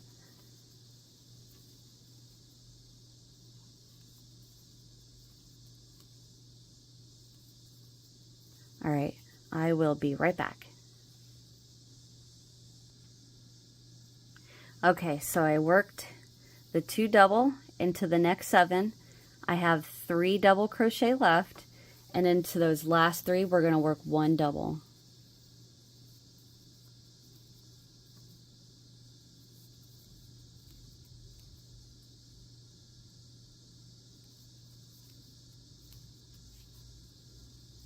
Just like that. All right, now we're just going to jump right over to the very next double crochet and into the very next one. If you need to, count. There's the top of your single, 1, 2, 3. There's the top of my very first double, and if you follow the post up, it's right over the top, just a tad bit to the right. And in this case, that chain is a little tight. I'm going to double into the first, double into the next 2,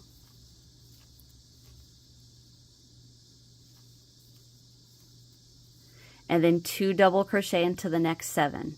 Now, I do want to say, if you don't exactly have 7 double crochet leaving you with 3, it's not a huge deal. It's not going to hurt a single thing. So don't get upset if you have one that's maybe got 12 instead of 13.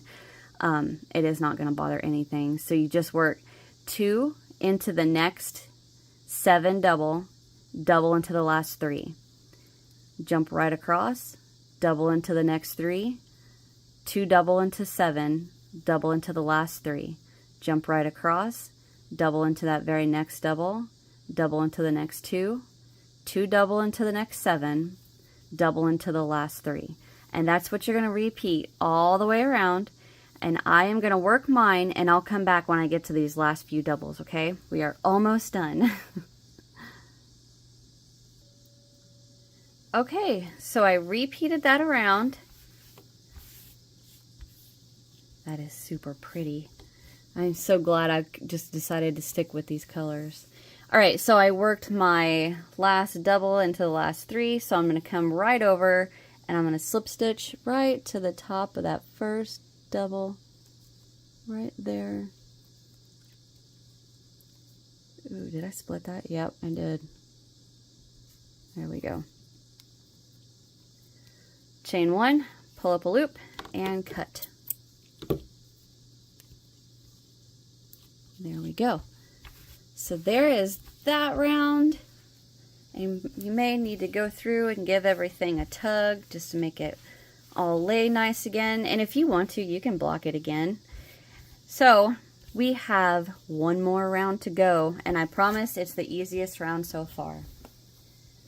We are going to, I'm going to go back to my purple,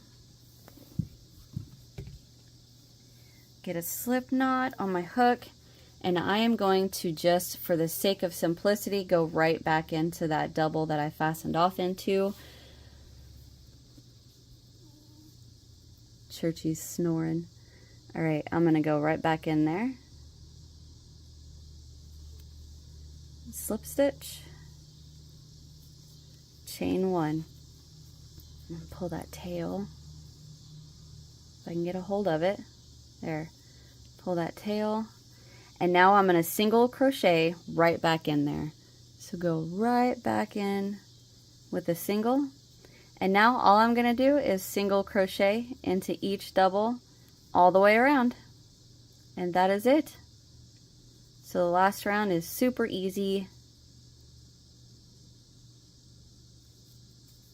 I'm just going to work a single all the way around. Work a single crochet. Stop shaking. A single crochet right there. Jump over. Single crochet into that next double. Single crochet all the way around. And you just repeat that all the way, and I will meet you when I get this last fan done, okay? We're almost done, guys, I promise. All right, I'll be right back. All right, so I got a bit of a mess here. All right, I have repeated that around, and if you look, looks like I got focus. There we go. I got two doubles I need to single crochet into. One more right there. And then I'm going to slip stitch to the top of that first single crochet right there. Right in there. Slip stitch. Chain one, pull up loop. Ta-da! We're done. Yay!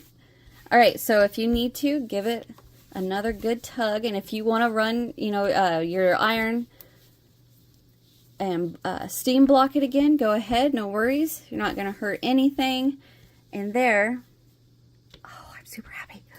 Ah, I love the color choices. Okay, so one thing I did want to mention, I didn't do this on either of mine.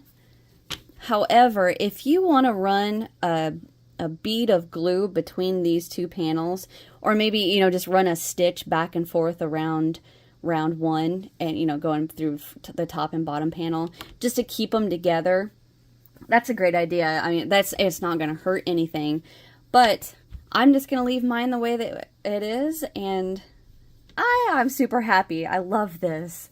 So I want to tell you guys, thank you for watching. For all the times I've asked you to hit the thumbs up and you have, for all the times I've asked you to subscribe and you guys have, I really truly appreciate it.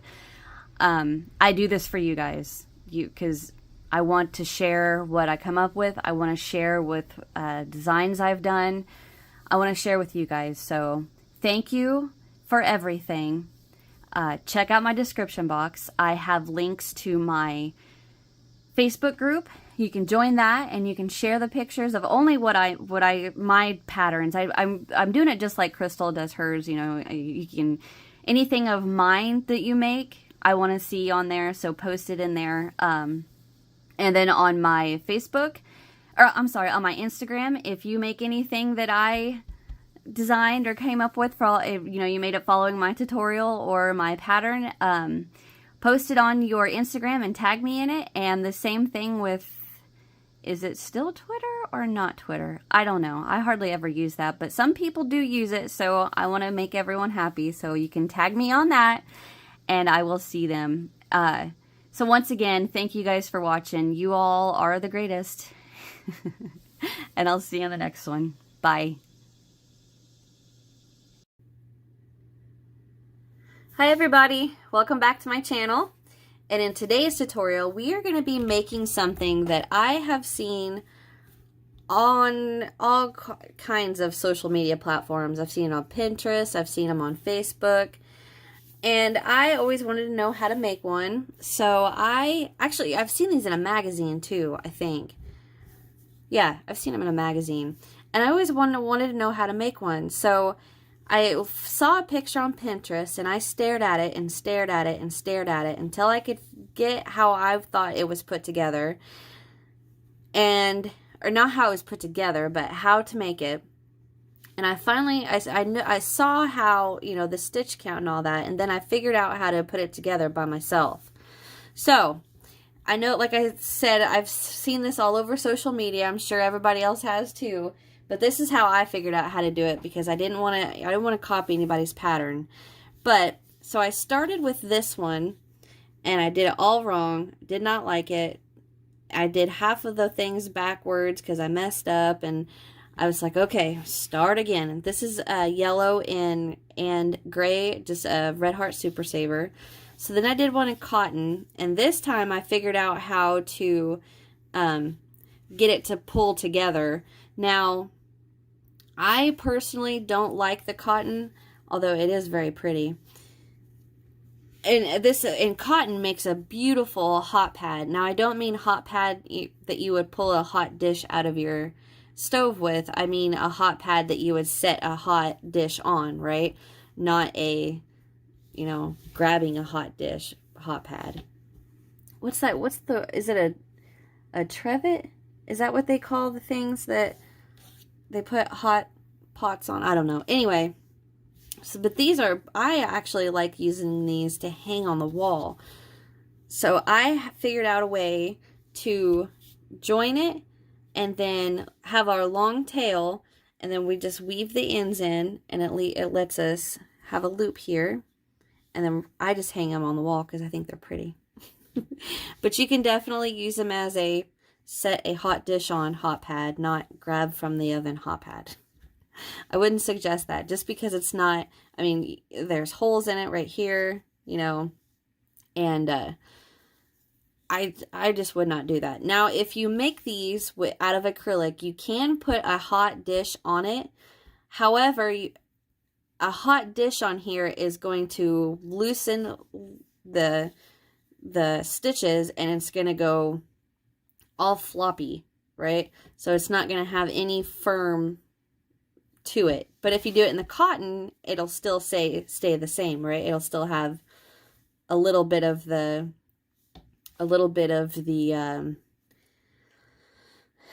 what's the word I'm trying to think of? Like the stiffness to it, right?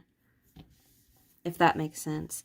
But you can use these as hot pads. Remember, set a hot dish on hot pad, not pull out of the oven hot pad. Or you could do like I do and just use them as pretty little wall hangings. Ooh, you could do one in green and red, or you could do opposite, you know, red and green. And then you could do one in green and white, one in red and white, and then they could be little, almost like snowflakes on your Christmas tree. Although big snowflakes, but that's the next thing we're going to talk about, is the size. These measure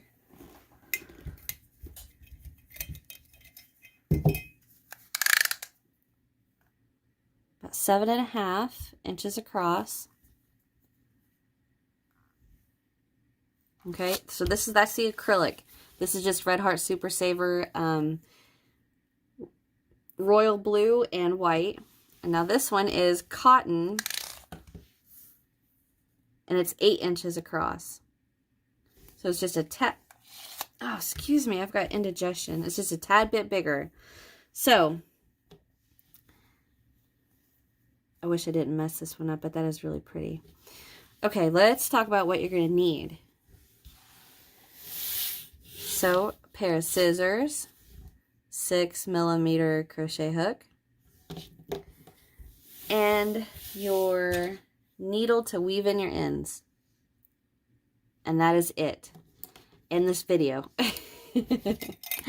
All right, so get all your stuff together and let's get started. Okay, to get started with our hot pad, we're going to start with a chain of 5.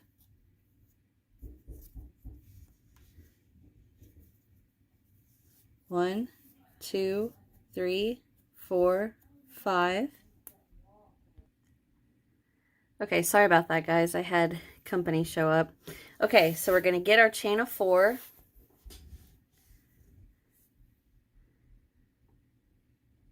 Five, sorry, 1, 2, 3, 4, 5, chain of 5. We're going to slip stitch to our first. Okay, now we're going to chain 2. Tighten up my slip knot there. And now we're going to work 3 trebles.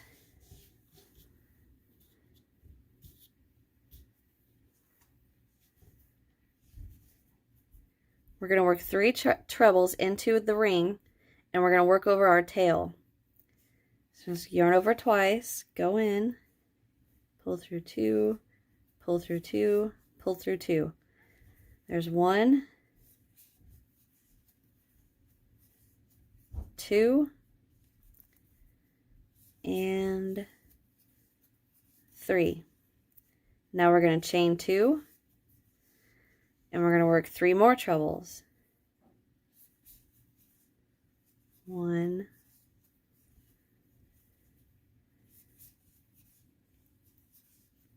2, and 3.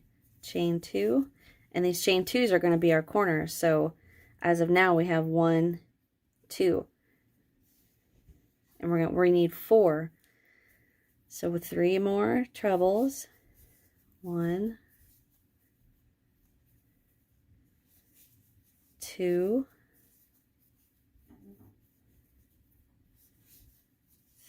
3. That one was really tight. Chain 2. So there's our bottom 2 corners. Here's our top corner. So we need 3 more trebles. 1,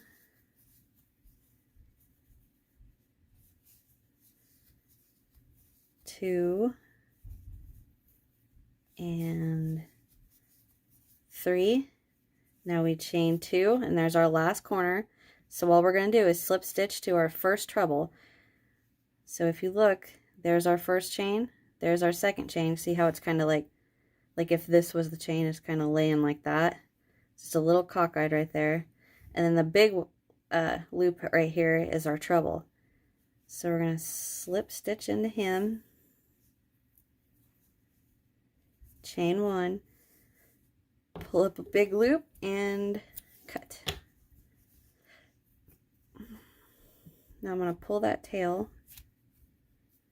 tighten that down. It's going to kind of look like a circle, but that's all right. We're going to add to this to make it look more square. So now, get your next color. I'm going to be using white. So we're going to attach this by a slip knot on our hook, and into any chain 2 space, it doesn't matter which. We're just going to attach that with a slip stitch. Chain 1. Now I'm going to pull that tail a little tighter. I'm going to go ahead and pull it over as far as I can. And we're going to work 12 double crochet into that chain 2 space. 1, 2, 3, 4, 5, 6. Ooh, didn't mean to do that. Scooch. Oh man, I messed that one up. I'm sorry. So I have 1, 2, 3, 4,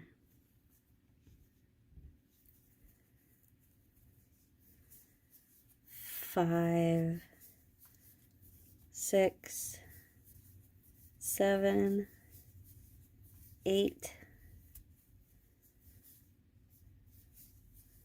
9,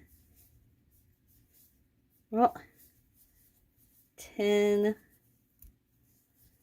11, scooch them in there, and 12. Okay, so go ahead and work 12 double crochet into each of your chain 2 spaces, okay? And I'm going to meet you in the last one. Oh, yeah, so to go on to our next chain 2 space, we're not doing anything. We're just simply going right into it. Sorry about that. I should have mentioned that before I started talking about going on. Yeah, so just double crochet right into the next chain 2 space. There's no chain 1 or anything, okay? All right, so get that done and I'll be right back. Okay, so I've got all 4 of my corners with 12 double crochets in them, and I'm just going to go straight into the first one, which is a little sideways. Come on, there we go. And slip stitch, chain 1, pull up a loop, and cut. Okay, so that is that we're going to make 5 of these little flower dealios. Weave in all our ends, and then we're going to put them together. So get your 5 little flower square made and come back, and we're going to sew these together. Single crochet them together, actually. All right, I'm going to get my 5 made, and we'll be right back. Okay, I have my 5 little squares made. Now what we're going to do, I don't know why that one looks upside down. What we're going to do is we're going to single crochet them together, starting from right here, and we're going to go like this. So we're only going to go across the top all the way to our little dip, over, around to our next dip, okay? So we're going to grab our first square, and just holding it, you know, like normal, I'm going to go into, so like this is the top half, right? I'm going to go into my first stitch over here, which happens to be the same one I slip stitched into. I'm going to attach my blue yarn.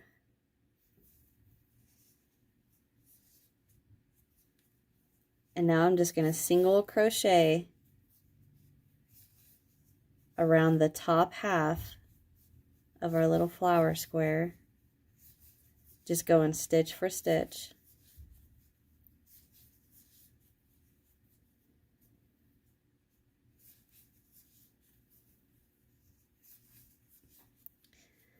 I'm going to go ahead and stay with you guys until we make it all the way around. Or not all the way around, but all the way done with our first half, and show you how we attach to the next little flower. There's our next one.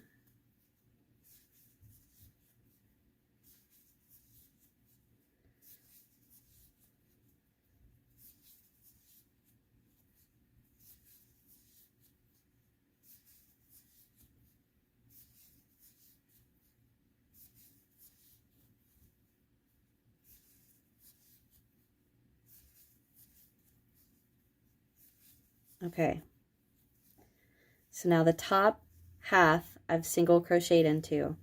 Now I'm going to grab my next one, making sure my double crochets and trebles are up, and I'm just going to hold it like this. I'm going to find the first stitch that's in the little dip, right?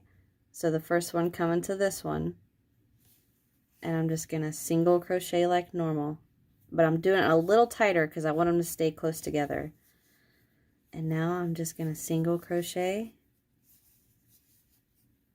all the way until the next. You know, like, so I'm going to go this half, and then this half, and then add another one, and so on. So it's going to be like a little chain of little flower squares.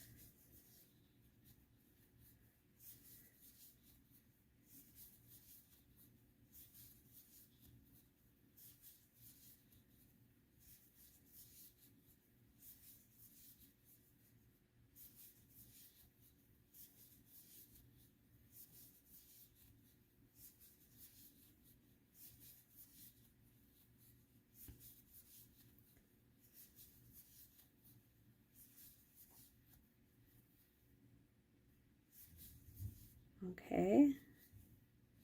Yep, so that next stitch is actually the double crochet, the first double crochet in here, so I know I'm done. get my next flower. I'm going to attach here, which on my end happens to be a same place I slip stitched into. I'm just going to work a tight single and then single crochet along.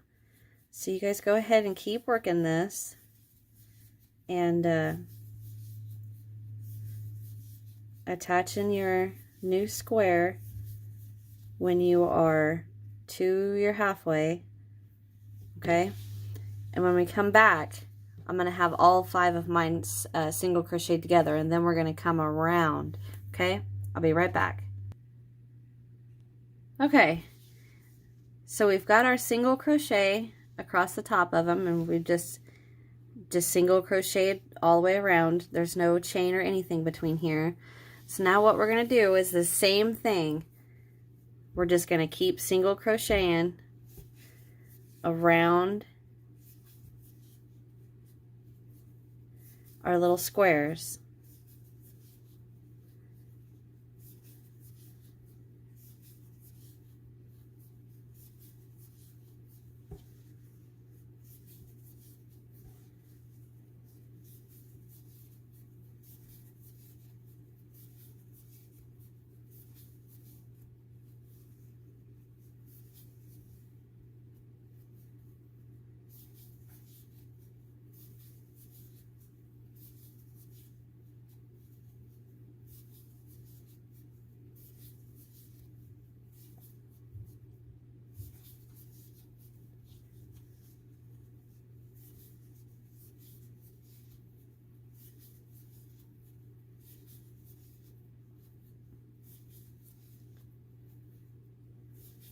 Okay, so I have one more before we're to that join, so I'm just going to single crochet in that one, and I'm going to come right across, and I'm going to single crochet into the next stitch, which on mine happens to be where I slip stitch to close, but I'm just going to go right in there and single crochet like normal, and then just keep trucking along.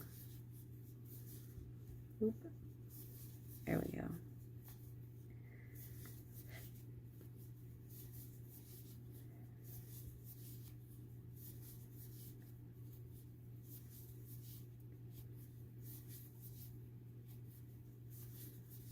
Try to hurry up and get to the next join so I can show you one more time.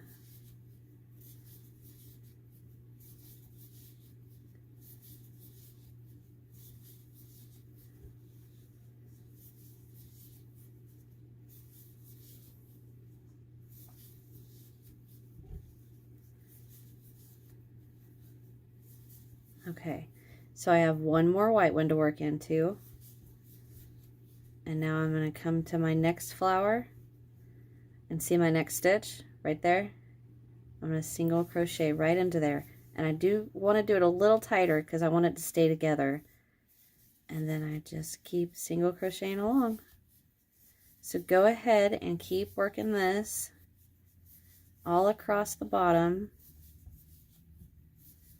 And I will meet you guys at the end over here. We'll be right back. Okay, I've come around. I think I got one more to work into right there, right here. Now I'm going to slip stitch to the first, chain 1, and I'm going to cut that.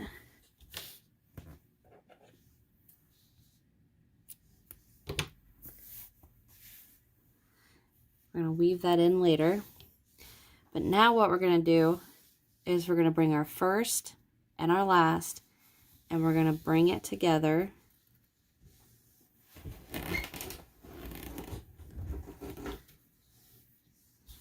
And I'm just going to go into this stitch right here, which is the last one of this set of 12. I'm going to pull that long tail we got. I'm going to pull that through.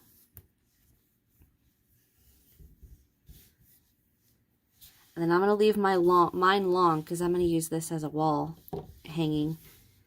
And then what we're going to do now is we're going to bring all these bottoms, we're going to mash them together, and then we're going to lay them out nice and pretty. But how we do that is we're going to get a long piece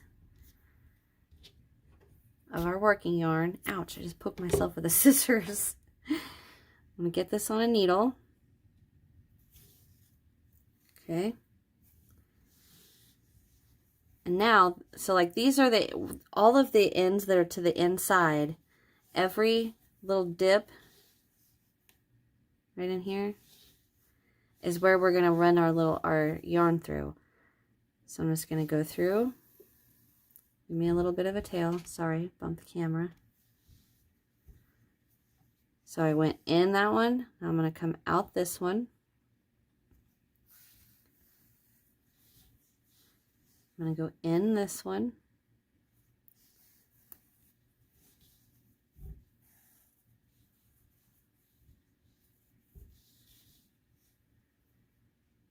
Come out this one.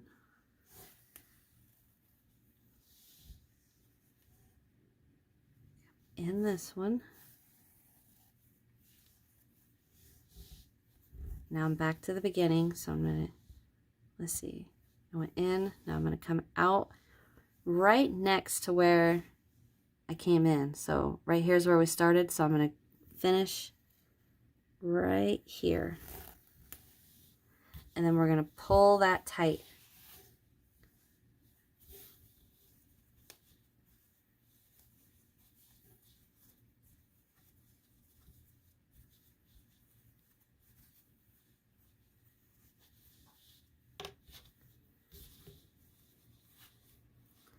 Okay, so we pulled that tight.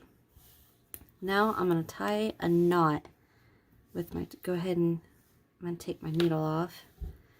Pull that tight. And I'm just going to do a really tight knot. Don't snap your yarn. I said that because I just felt mine about pop. Okay, so this is the mess we got, right? Now what we're going to do is we're going to go in here and we're going to find all these ends, all these little corners, and we're just going to lay those out nice and neat. Like this one's tucked underneath here.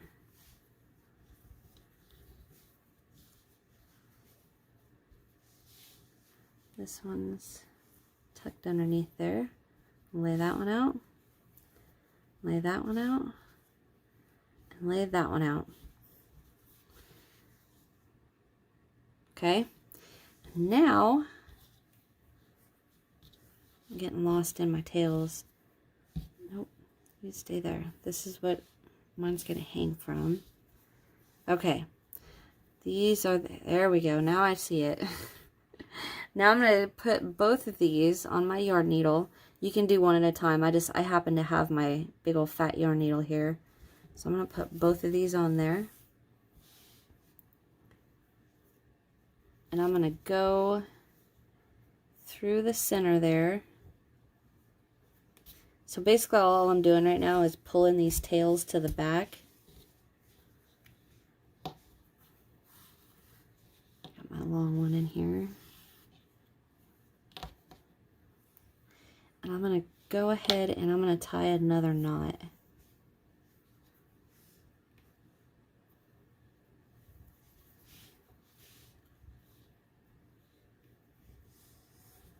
There. Now we can weave those in later. Now this is where we started. This one. So I'm going to go ahead and weave this one in. And I'm not going to do anything fancy because it's going to be to the back.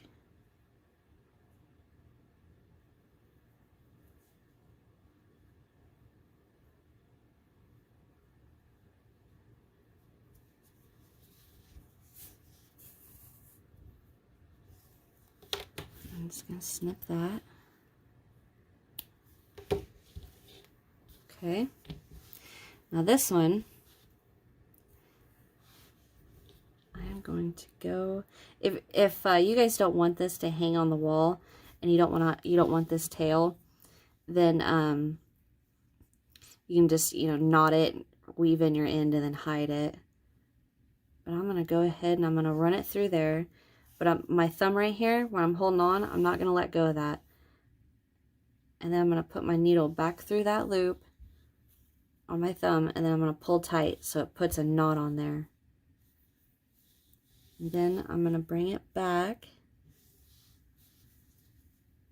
I come from the next stitch. I'm going to do that again. I'm going to leave a little loop right there. But this time, I'm going to leave the loop, oops, it came right off my needle, about that long, so that way it hangs like that. Okay? And now I'm just going to weave that in.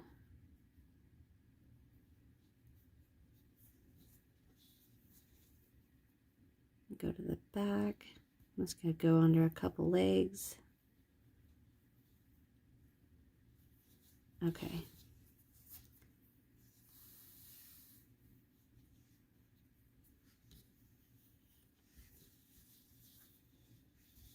Oh, dang it. I just pulled that too tight. I was like, where'd it go? Okay. There's my loop back.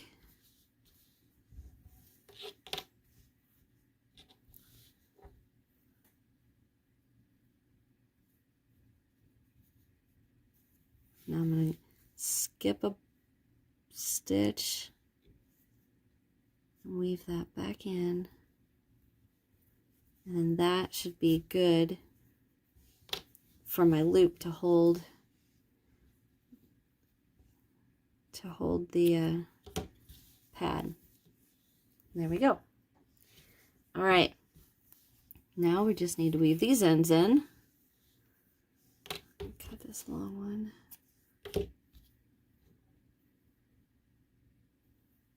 But like I said at the beginning, I've seen these on Pinterest, I've seen them on Facebook, I've seen them all over social media, and I'm sure there's probably 30 different ways to do these, but I decided I wanted to do one.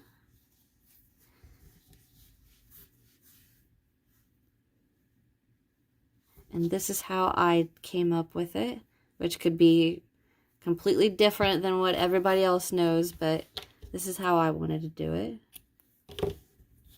Okay, and there we go. Adjust my camera for you guys. There's our little hanging flower. I hope you guys enjoy. Let me know what you guys think. Leave me a comment. Tell me what colors you guys would use. I like how the white with the color, it keeps it, what's the word I want to say? It keeps it classic, I guess I could say. But anyhow, I hope you guys enjoy. Leave me a comment, hit that thumbs up, and subscribe if you haven't. And check out my description box too. I got some goodies down there for you. And that is it. I'll see you in the next one.